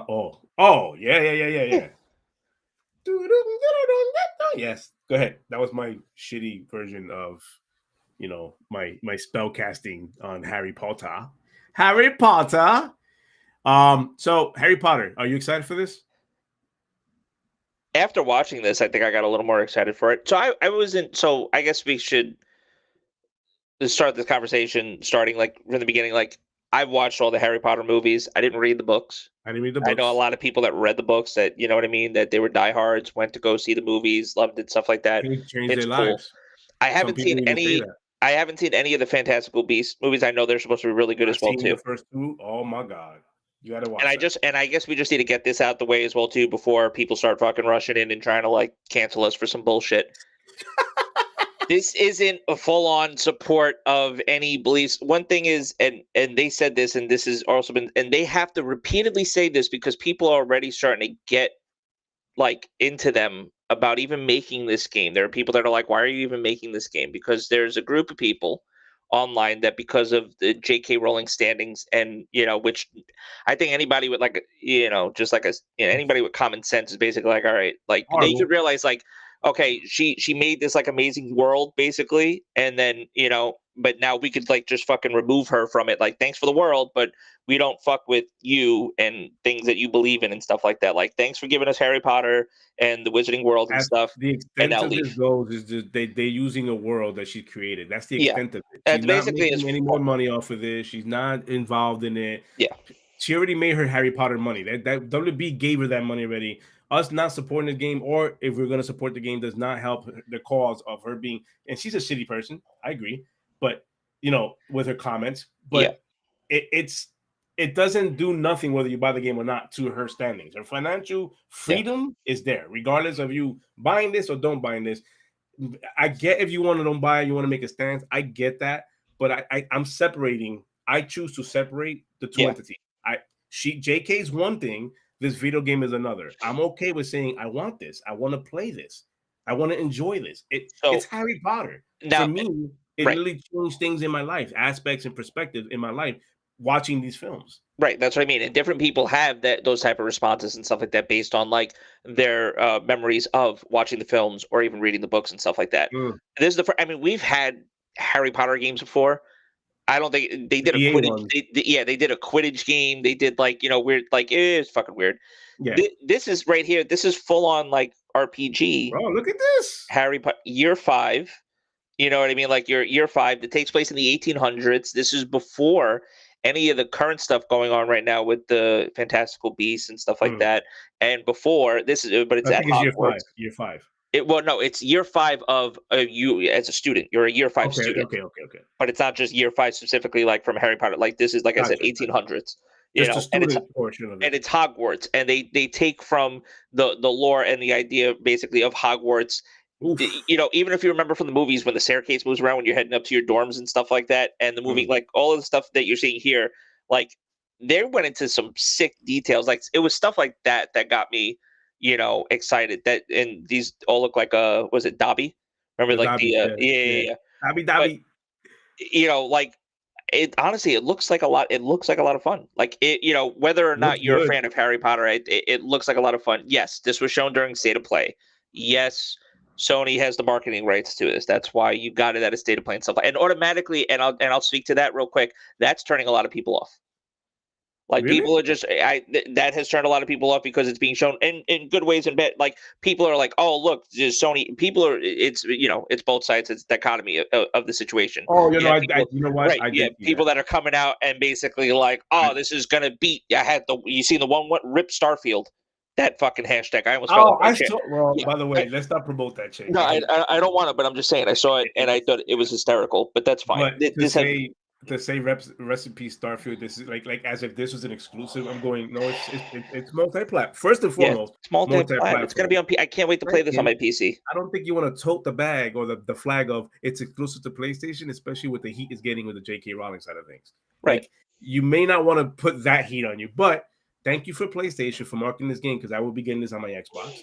It is a beautiful looking game. It is Harry Potter world, which I've seen every movie and the two Fantastic Beasts. Can't wait for the third one. Yeah. I'm telling you, man. I look at it as what it did for me in my life and having my kids and sitting down and watching these movies with them, and still to this day watching the movies with them and enjoying what it brought to us and what it meant to us, the message it gave us. Right. I look forward to playing a really good Harry Potter game that's not made by EA. This looks really good. RPG choices. You get your different factions, your Slytherins and all that. You get that. And I say Slytherins because there's no other house. It's just Slytherin. That's the house that I'm going to be with. But you know that they have your different houses on this, and it looks to be like it has its own lore, like its own not lore. That's what it's got. No, the story is its original story. There was no. They came up with the Avalanche. They came up with this story. So it's honestly it's new. It's basically new story, new. You know, they have their own conflict happening and stuff like that. But this whole idea of just being able to like the free world, like it's so much more than just walking around Hogwarts and going to classes and learning how to do spells and learning how to create potions. It's this whole open world experience where it's like I'm gonna hop on the broomstick and I'm gonna go and fly around Hogwarts. And I'm gonna go, and now they even show towards the end, like you make like a little like hut, like a cabin, almost like the one that like Hagrid was like living in and stuff like that, where you make like a little cabin and stuff, which seems like a place that you could go and like hang out essentially and stuff, and have your stuff in there. And then there's a town that you'll be able to go and like buy stuff from, buy your potions and buy materials and things like that you'll use and stuff. So it seems like it's pretty. And then you could just run into these encounters too. These encounters that you get like these evil witches and wizards and stuff like that. So there's a lot of different elements to the game that seem like it would be interesting. Now is this like a day one for me? I don't know, not with like other games coming out. It may not be a day one, it may not be a day one, but I think I definitely want to go and check this out at one point or another, for sure. It's not something that like I said, that I'm going to get like right away, but it's definitely something that I would be looking forward to. I get having a stand for something. I get having standing for something, because if you don't stand for something, you fall for everything. I get that. Yeah. But we really gotta be careful on what we say and how we say things, because I mean we there's a lot of things that we wear or do or support that we don't even know what's behind it, and we do it anyways. So like your brother just said, it's difficult to separate art from the artist. But things like this, when she's already got the bag, it's done, it's already there. You can have your opinions on her, but the game itself is what I want to focus on. And it may not be a day one, but I'm definitely going to be picking up this game. They actually did a Q&A real quick, so just go over some of the stuff. Holiday 2022, that could also be tentative. A lot of people, like when you say Holiday 2022, they're just saying, okay, what are the other games coming out right now? I said this before. Look, they put a delay date. A future delay date is on there. That's what I always say. It's a future delay date, or just how do we avoid the minefield of every other fucking game coming out? Like you already know when Starfield's coming out, because they just said, "Fuck you, this is when we're coming out," basically, and they told you that a year ago. Stuck with that date. That's it. And I think at this point they can't. Todd Howard already told his people, "Nope, that's the date. We're gonna get it out." They say specifically what platforms will Hogwarts Legacy be on. PS5, PS4, PS4 Pro, Series X, S, Xbox One consoles, Nintendo Switch, and PC. That's another thing. This game is being developed for next-gen systems, for Nintendo Switch, and for previous-gen consoles as well, too. That's a lot of shit. That's a lot. A lot of platforms. NPC, I'm concerned about the port. I hope the people, if it's the same team at Warner Brothers, because that's the thing. When it comes to games coming out from Warner Brothers Studios, and I go back to Arkham, unfortunately, some of those games didn't translate over properly to PC. And they were ports. They were made for console. They did not translate over properly to PC. They just didn't. It's just the truth. So as the PC player myself that I am, I would be hesitant to see how this runs on PC before actually going out and buying it and playing it on PC. So they talk about it being an original story. Players experience life as a student at Hogwarts School of Witchcraft and Wizardry in the 1800s. They embark on a dangerous journey to uncover a hidden truth of the wizarding world. They will grow their magical abilities by mastering spells, brewing potions, taming magical beasts, and more. That's the thing. You're getting like those magical beasts and stuff, which is pretty cool. I didn't really see anything about like any multiplayer or a co-op or anything like that. I don't, right there. Does Hogwarts have online right or here, co-op Hogwarts and single player gameplay? experience. That's what it was. I'm sorry. I don't mind that. Single player experience does not have online co-op gameplay. Perfect. Single But player it's weird because the box art says online required, which almost every game nowadays does. Yeah, but that's a whole other conversation of like, why they need to be plugged in online and stuff. And then the other thing was that the price tag is $69.99. It's $70 for this game. That's another. Well, it might not be $70 when I fucking buy it. To tell you that much. Oh no, it may. This is why it may not be a day one. It's gonna be. When is it? $39.99. Okay, I'll be setting the price. I did that with Guardians of the Galaxy. I stand firm with not paying an increase on a next gen console. Like I paid for a next gen console, I shouldn't have to pay for next gen graphics. Like I paid for a hardware that's supposed to give me access to that game the way it's supposed to be, but you're asking for more money. I just tweeted this before we opened up. It's one of those things where it's like it has nothing to do with get a better job. It has nothing to do with you're broke. Nothing with that. It has all to do with you want to tout quality and production values and gameplay and all that. Let's be real now. Games have launched in a crappy state in this next gen cycle. For you to be asking me for a $70 game. Yeah. It's crazy. Like nothing has no game. I don't care what console you play on has held that standard of quality and production value that has launched for these next gen consoles. They're just going to tell you. They're going to tell you labor, inflation, and everything. You can tell me all that shit you want, but the game's still coming out broke. Because I do labor and inflation when I go to work, or or my wife goes to work and all that stuff. That's labor. That's inflation. You're still asking for more money, and no, it's not happening. It's not about. It's a principle. It's not about It's not about the next gen tax. Me being broke. Me needing to get a better job or work. None of that. It has to do with you promised us next gen experience. You're selling us next gen experience as far as price tag goes, but you're not giving us next gen experience. The games are still crashing. The games don't come out with great quality. Co-op is missing, broken. Like there's a lot of stuff that's coming out. As much as I love Elden Ring, the frame rates are jittery. They don't hit 60 frames on Xbox. So with patch 1.03, not to tag on real quick, but patch 1.03 for PC, still the game still has a really bad stuttering issue right now on PC. But this is when I tell about games that are specifically designed for consoles that are ported over to PC, and just sometimes like you don't have enough time to test everything. You see how massive that game is. There's no way you could like know for 100% certain that the game's going to run as good on PC as it is on console as well. You're going to make sure that it's working as best as it can on console, to the best of your ability. You're going to try to do that.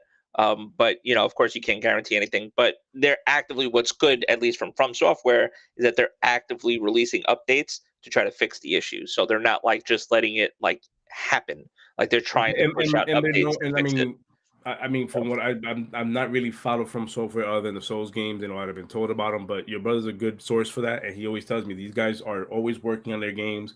They're always upping the games. In fact, they even introduced like expansions and DLCs to their games. They're Souls. I didn't even know that they're Souls games. So now I'm going, oh shit, Elden Ring could get more. Like they could get more. Imagine it's a perfect thing. It's an RPG, but it's perfect to add to that game. If any game, that new bosses, new dungeons, new things. Right. But I'm just saying, my gripe is just that like we cannot normalize $70 is a thing. It's gonna happen. We can't stop it.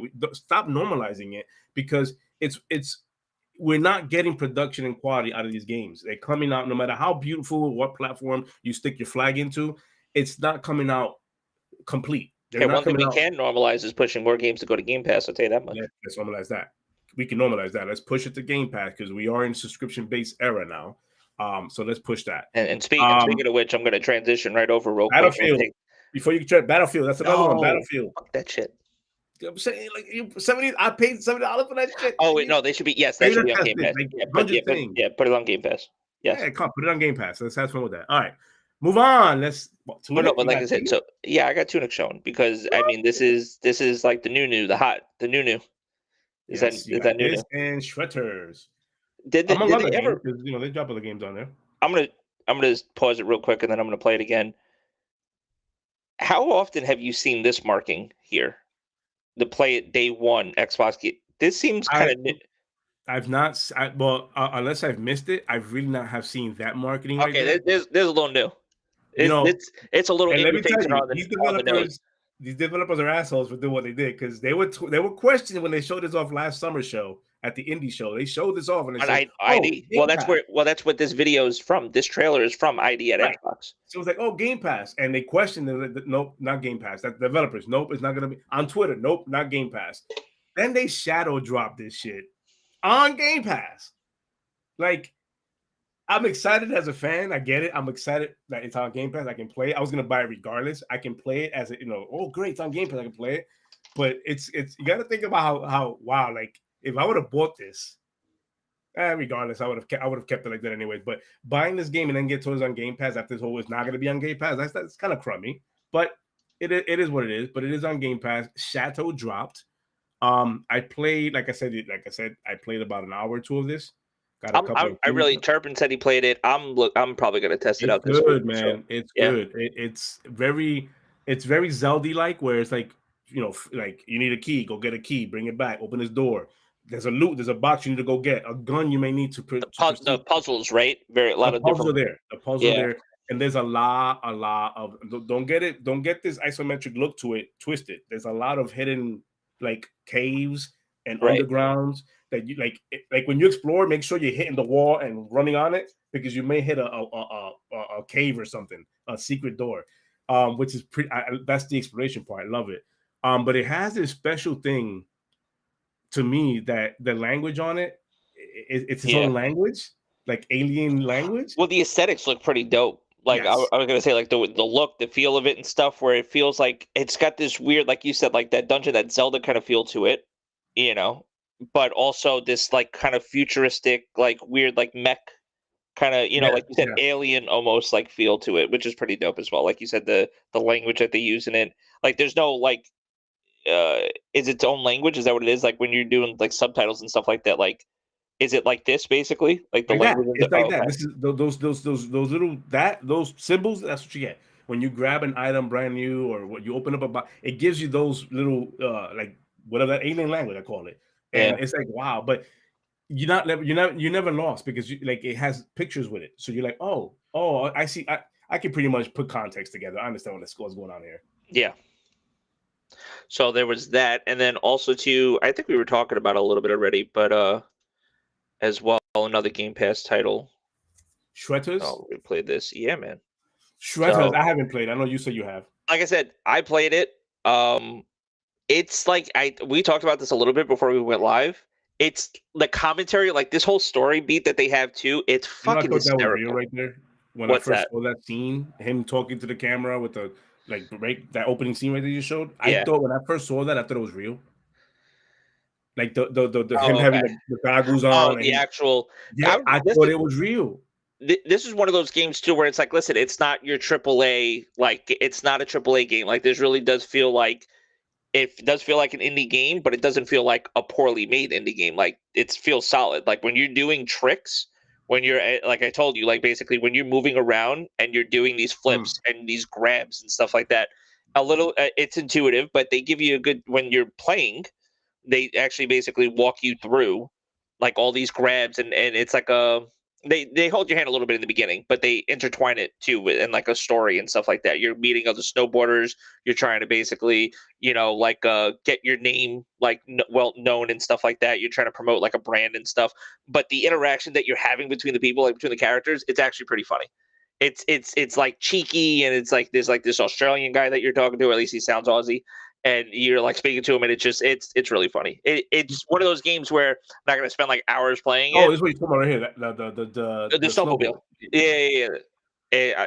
Like I said, I'm not gonna spend hours playing it, but it's one of those like, hey, I just want to like zone out for a little bit and just this is what I call a palate cleanser. For example, like me playing Elden Rings, and I want to take a break from it, like I did with Tunic. I literally took a break from Elden Ring and would play Tunic, and I'm going, I wanted to play a game that I was gonna get my ass with, but this is kicking my ass too. What the hell? Like it's literally Tunic is the cartoon version of fucking Elden Ring. You get your ass kicked at that.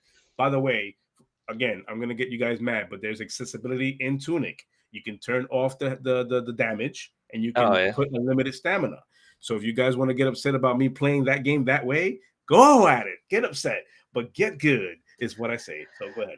I'm gonna try to figure out how me and Turpin try to actually play this together in like co-op, like multiplayer. But mind you, I didn't unlock a lot of the things because there's like this whole unlocking thing when you're unlocking Is there different mountains and peaks and stuff. microtransactions in this? Not that I noticed Okay, at all. okay. Like it's That real that simple. doesn't matter to me because It's unlocks like where you could unlock different clothing for your character and stuff like that. Okay. But I didn't notice any microtransactions or anything like that. At least from my time playing it.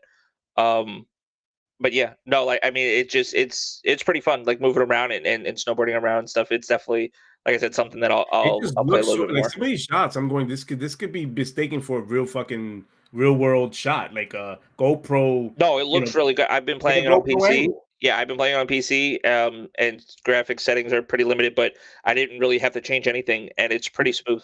It works pretty good. So, like I said, it's pretty cool to check out. But The also world another is game. inviting. The world is like open, inviting. It's Or is it you pick a? Well, no, it's like you start. nothing? No, it's like you start on like this one area. Basically, there's one mountain peak, and then you have to do objectives to unlock the other peaks and stuff. Okay, that's like So you don't just get everything. It could be That's similar classic. to like maybe like Steep or like how other games were and stuff, But it's more grounded. Like I told you, it plays more like Skate than it does SSX Tricky. So Okay. where things like the way like you're actually controlling the board and stuff, it's with the sticks, and See you that use right there? certain Oh, buttons no, and it stuff. looks so real. Look at this shit. It's like Yeah. it looks like he's on a GoPro. Yeah. It's like it's blurring the lines for me right now. It's just I literally when I first saw that shot, I thought it was going from real life shot into a video game. But that's the video game. I'm like, wow, they did a good job. And again, that's one of those games that is developed by a small team. They just keep winning. Like this gen is being won by small teams. Your brother said it too with the Tunic. One guy making that game. It's just, and it's an amazing game. It's crazy how that's happening. That's the thing. So sticking on we're just gonna like push through some of these a little bit. I know now. you're hyped about this. I know I'm hyped about this, and I know 100 is also hyped about this because he loves MLB The Show. So I thought this I was look at interesting. my Xbox, he's playing MLB. So if he's not playing Halo, but MLB The Show 22, they won on Game Pass. We know this, but what we didn't know. It's something new to the series. At least we think it is. I know it is. It has to be. Yeah. Not crossplay. Crossplay was there. Well, they're even adding this whole. There is like new features that they're adding now. Co-op, like things like you do in like NBA 2K, for example, where you could go and like play with other people and stuff. Like you could actually have 2v2, and they show it here basically in the trailer. Well, I played the beta for that. The 2v2. I played the beta, and it runs really fucking really good. I'm like, wow, what the fuck? Like this is good. 2v2 is pretty good. So me and my friend versus randoms. We're breaking down walls, we're breaking down barriers. So basically, doesn't matter the console that you play on now. If let's say if you start a game save on your Xbox, but you want to go and continue it on your PlayStation, and vice versa, and you can do that. The Nintendo Switch, and they tell you here right at the top. And so this is where they specifically say it. Cross-platform progression requires an internet connection for each of the platforms you play on. A copy of MLB The Show 22 compatible with your console. Other platform versions sold separately, and 2 platform network account linked to your MLB Show account. So you have to basically do the linking inside MLB The Show for it to actually work. Similar to like how Destiny's cross save and cross progression works, basically.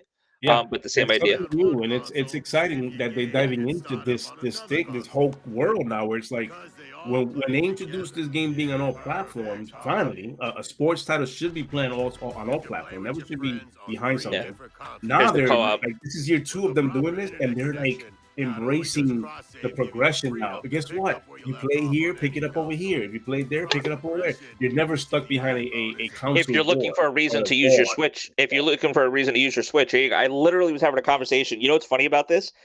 I was talking to my our buddy Bo Turpin, Jeremy, my buddy Bo, and he was like, "Yo, I have a Switch. I bought it for Zelda, and I haven't fucking used it."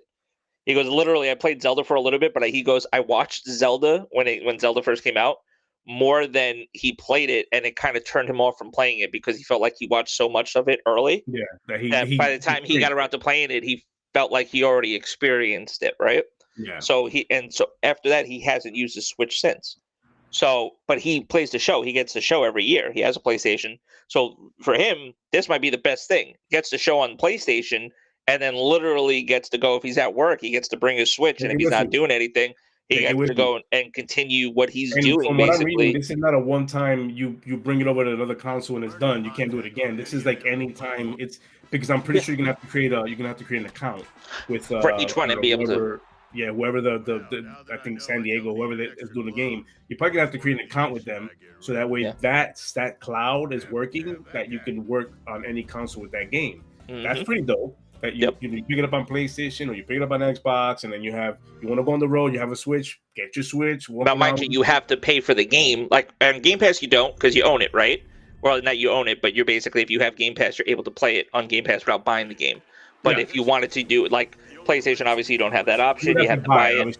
Same thing on the Switch. You'd have to correct if you wanted to take advantage of that stuff. You don't buy it once and play all platforms. You still got to buy it on different platforms. However, you can do that. You can go ahead and if you pick it up on the Switch, you can cross. Like, if you haven't bought the game, like you have to buy the game to actually have access on different consoles. You don't just buy the game on one console and then you have it for all. No, you have to buy the game on multiple. But at least on the Xbox side, as long as you have Game Pass, you won't have to buy the game, and you'll be able to utilize all those features. So it's pretty dope. So I thought that was cool. Ooh, day one. I think Sync also said he's excited about it. So a bunch of us are excited about this game. Yep. I love my MLB. I still play it to this day. Every now and again, I'll jump on there and play it. And now that baseball is officially back because they ended the strike or whatever it was that was ending. The Yankees are probably still going to suck this year. God damn it. I don't know, man. Trevor Story got signed to the Red Sox. I'm fucking over it. I'm over it. I'm over it. I don't want to talk about it. I don't want to talk about it. I don't want to talk about it. I don't want to talk about it. It was all selling. He was selling himself. That's all he was doing. They use the Yankees to talk about it. I'm telling you. Listen. Here's it. If Judge doesn't have a contract in place, excuse me. Hold on. That's okay. At this point, this is how excited I am. That's okay. At this point, extend them. That's it. That's the conversation now. Extend this man. Like, if you're not doing nothing in the market, extend this man. Like, I don't like this team up and down. I don't. I'm sorry. I'm in the minority on this. Not that I'm not the one. I'm not there going, I want a big name signed. I'm just saying this team is. I want the future of this team, which is Judge. Yes, I want him signed. He needs to be signed. And if he's not, Cashman's got it. I'm over it. I'm literally over Cashman. I'm over Cashman. A great thank you for sleeping outside of Yankee Stadium every now and again. That's a good cause. You need to be a lot more active. Like when you got your manager and players saying that the league caught up to us. Caught up to what? We were not doing anything. What did they catch up to? Yeah, like you got short from the last name being Steinbrenner. You're really not. Come on, Hal. Like whatever. Anyway, that's our baseball rant of a content in our show. But as baseball season fully swings in, we'll be talking more and more about it. Because we're Yankee fans. Yes, and that's what we do. So little tidbits basically to round out the show at the end. For the next topic, these are going to be some quick hits.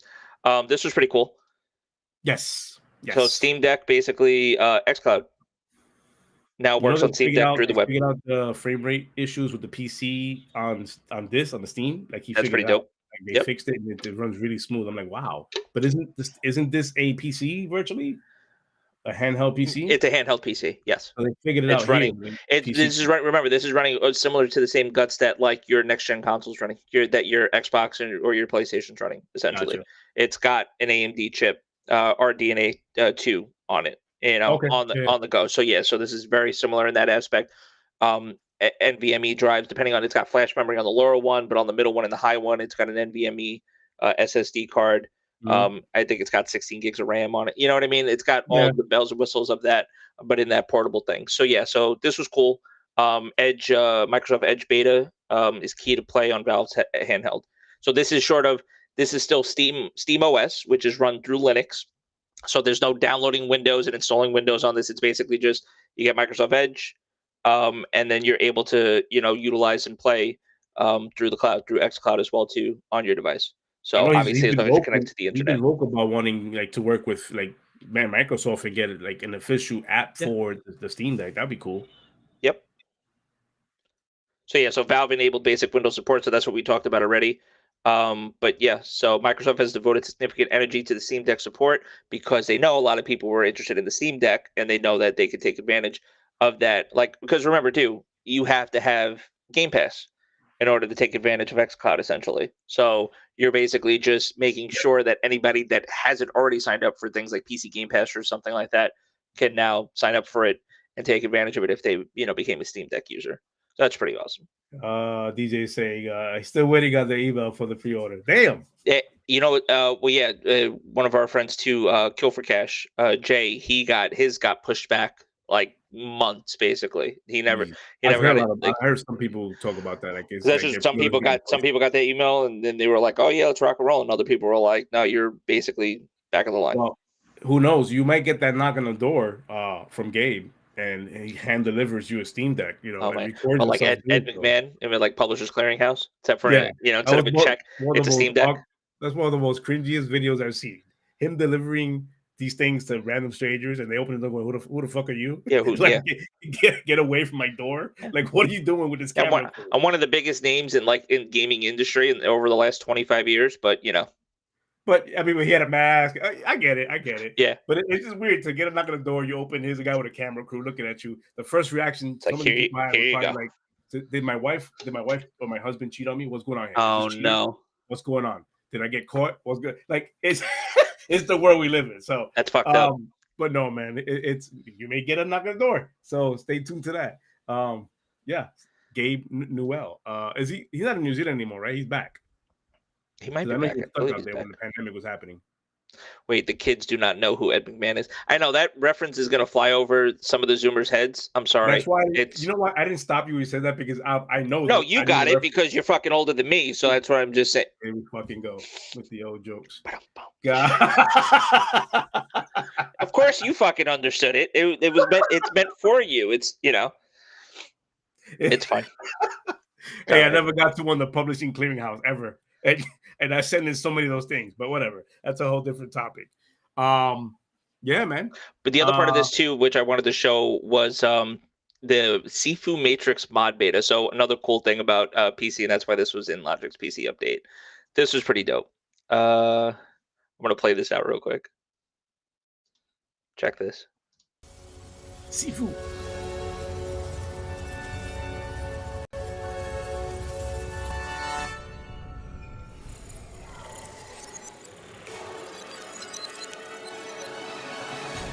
What? Check this out.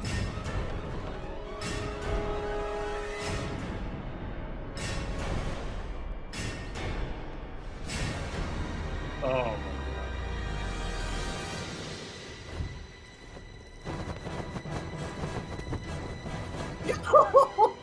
my god. I don't know.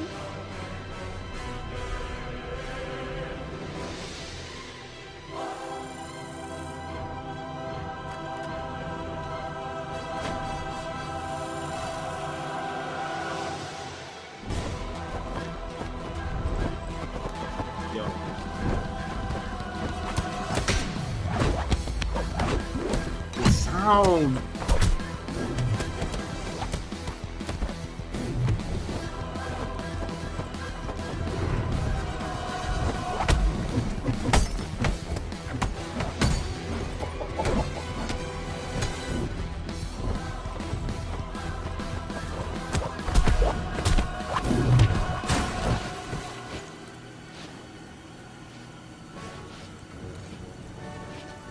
Yeah, I hear it.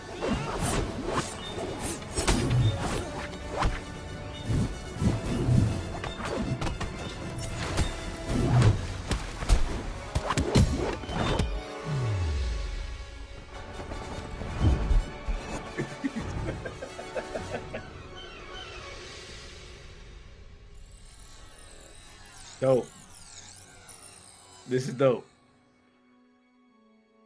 And obviously, Hive Mills. Dude's popular when it comes to these mods. But how crazy is that? See, this is where the PC this is where it shines. The freaking mod, Sifu. Okay, now you show me that I'm like Sifu. Okay, like I want to play that. Like I want to be Neo. I want to be the one. And it's not just they didn't just stop at a skin. It's the moves, right? The move. I'm sure that's already in Sifu. But the move, sound effects. The sound effects, man. They literally got the new turned all the enemies into Agent Smith. Yeah. That was another one too.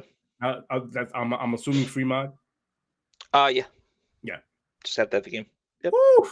That looked good. That was not expected. I like that. That was pretty good. Play as Neo and Sifu on PC. I'm stalling here for a second while I'm looking for it. We only got one more thing to talk about, really. We're gonna wrap it up, but let's wrap it up with What we got? Where am I EA at? Play 2022. EA Play. I forgot this thing was going on. It got canceled. Yeah. Yeah. Well, like E3 basically got announced as not in person, so we know like there's still Like, like certain stuff like that. Yeah. So basically, now I don't know if this is just a culmination of not good things happening with EA over the last few months. Not a lot of good things. I mean, short of like some of the stuff with I don't even know. I guess like they've been staying under the radar for quite. they had to. I mean, you see what happened with Battlefield alone. That's like the biggest thing. Like, there's other things that EA do. Listen. Respawn's still kicking ass. Apex is still kicking ass, but that might be the only thing that's like kicking ass By the right way, now. there's a big rumor going around that Respawn is doing a Doctor Strange game. That'd be Something to look forward to. If that's to the be rumor, believed. I think IGN did or not IGN, but some article came out for that late last night. But if it comes out to be true, pretty dope. Respawn doing a Doctor Strange game would be pretty damn dope. Yeah. Because I mean, it's just not Respawn. Sorry, not Respawn. I apologize. The Remedy. I apologize. Not Respawn. Remedy. Okay. Remedies would be perfect because if you play games like Control or Quantum Break, those kind of games, the mechanics in those games and the way their world is built, I could see that. Game by them would be cool. I could see that. Yeah, I could. So I think Zinc was asking about Sifu.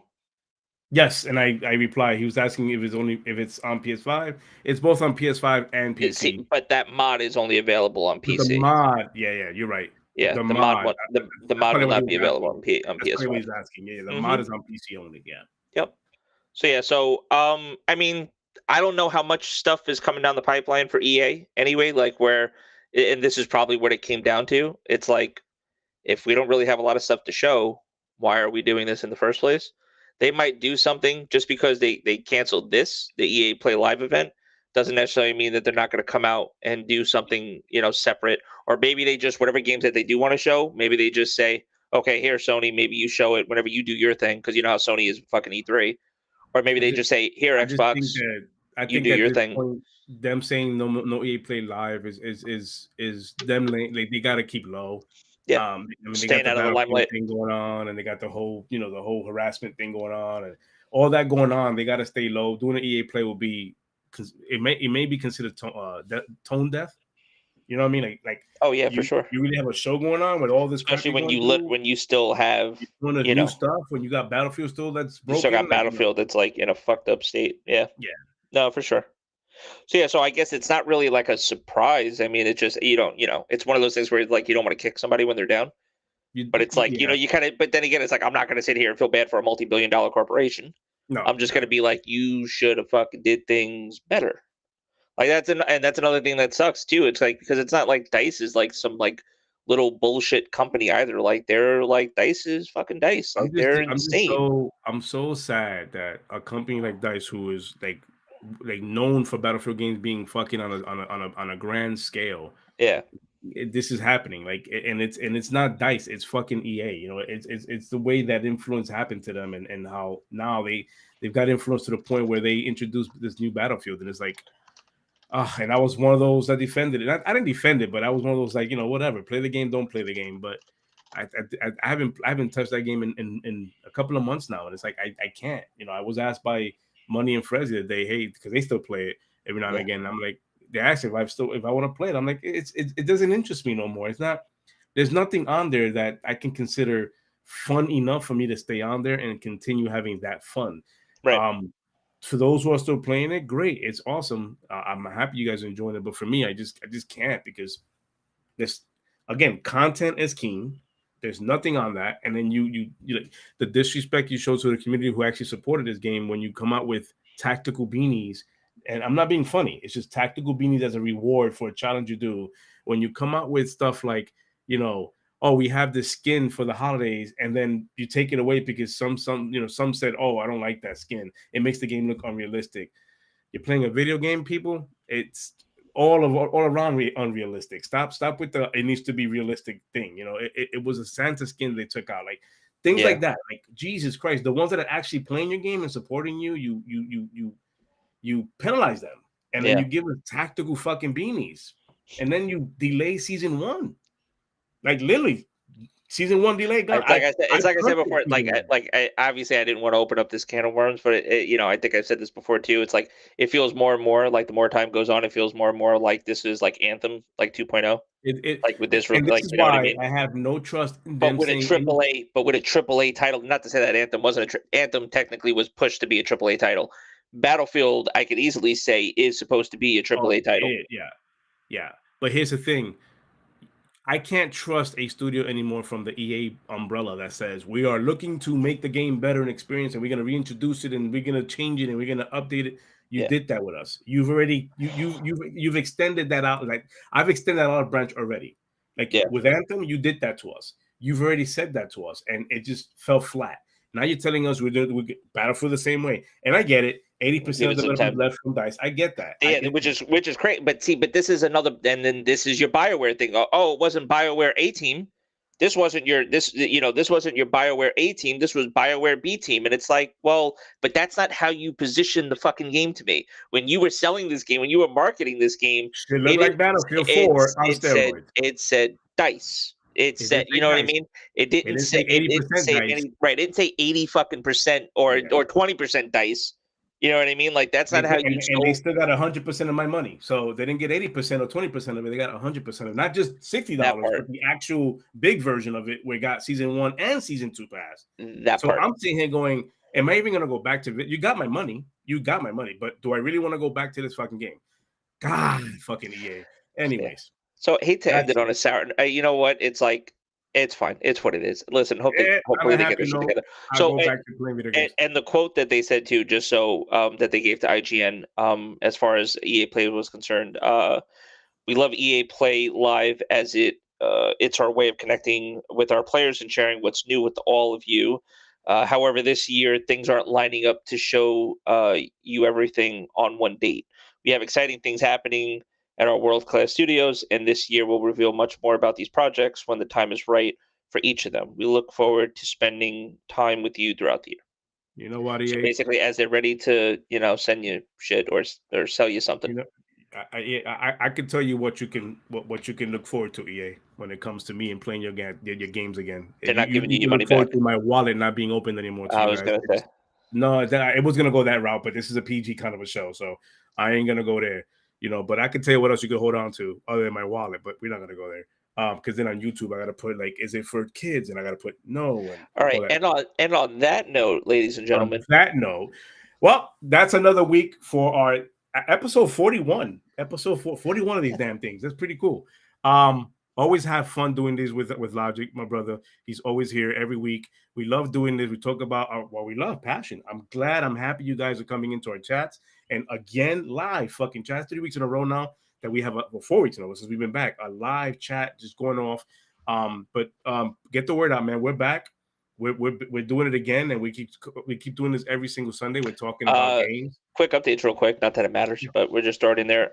9 subscribers away from 300 on YouTube. 9.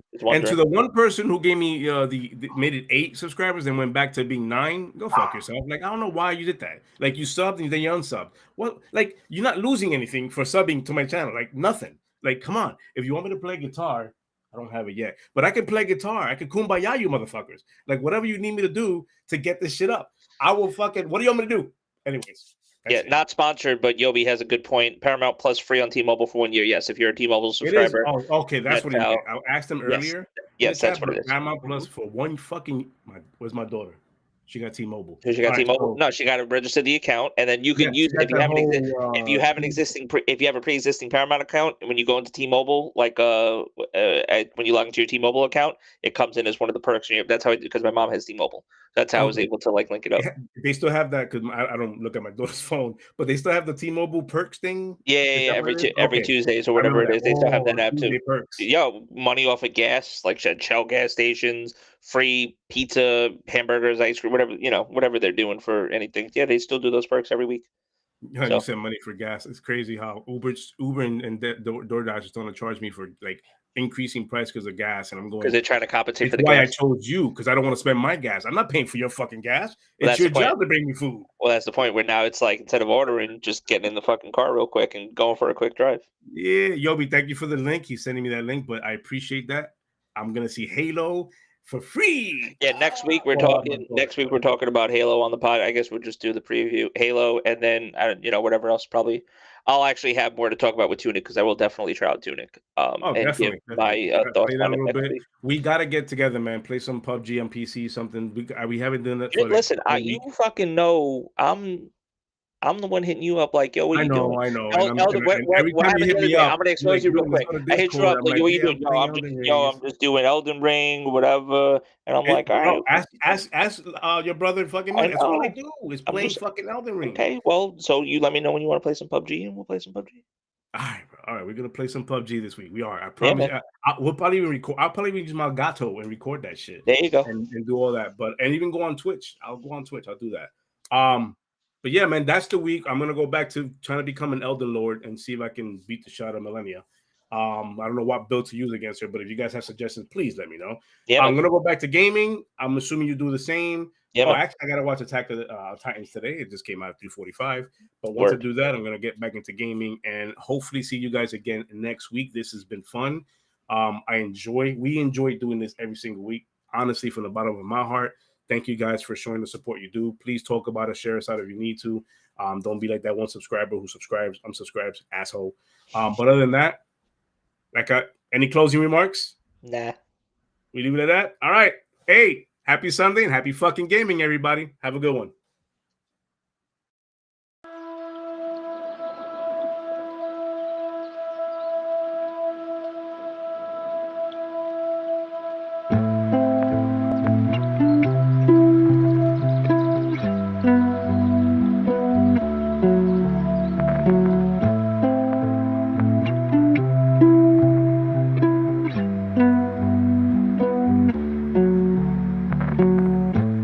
Shallow waters rising fast, empty hollow field at last. Fleeting thoughts, they fill my mind with great hope in love divine.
Hallowed evening rising past, hope the winter clears at last.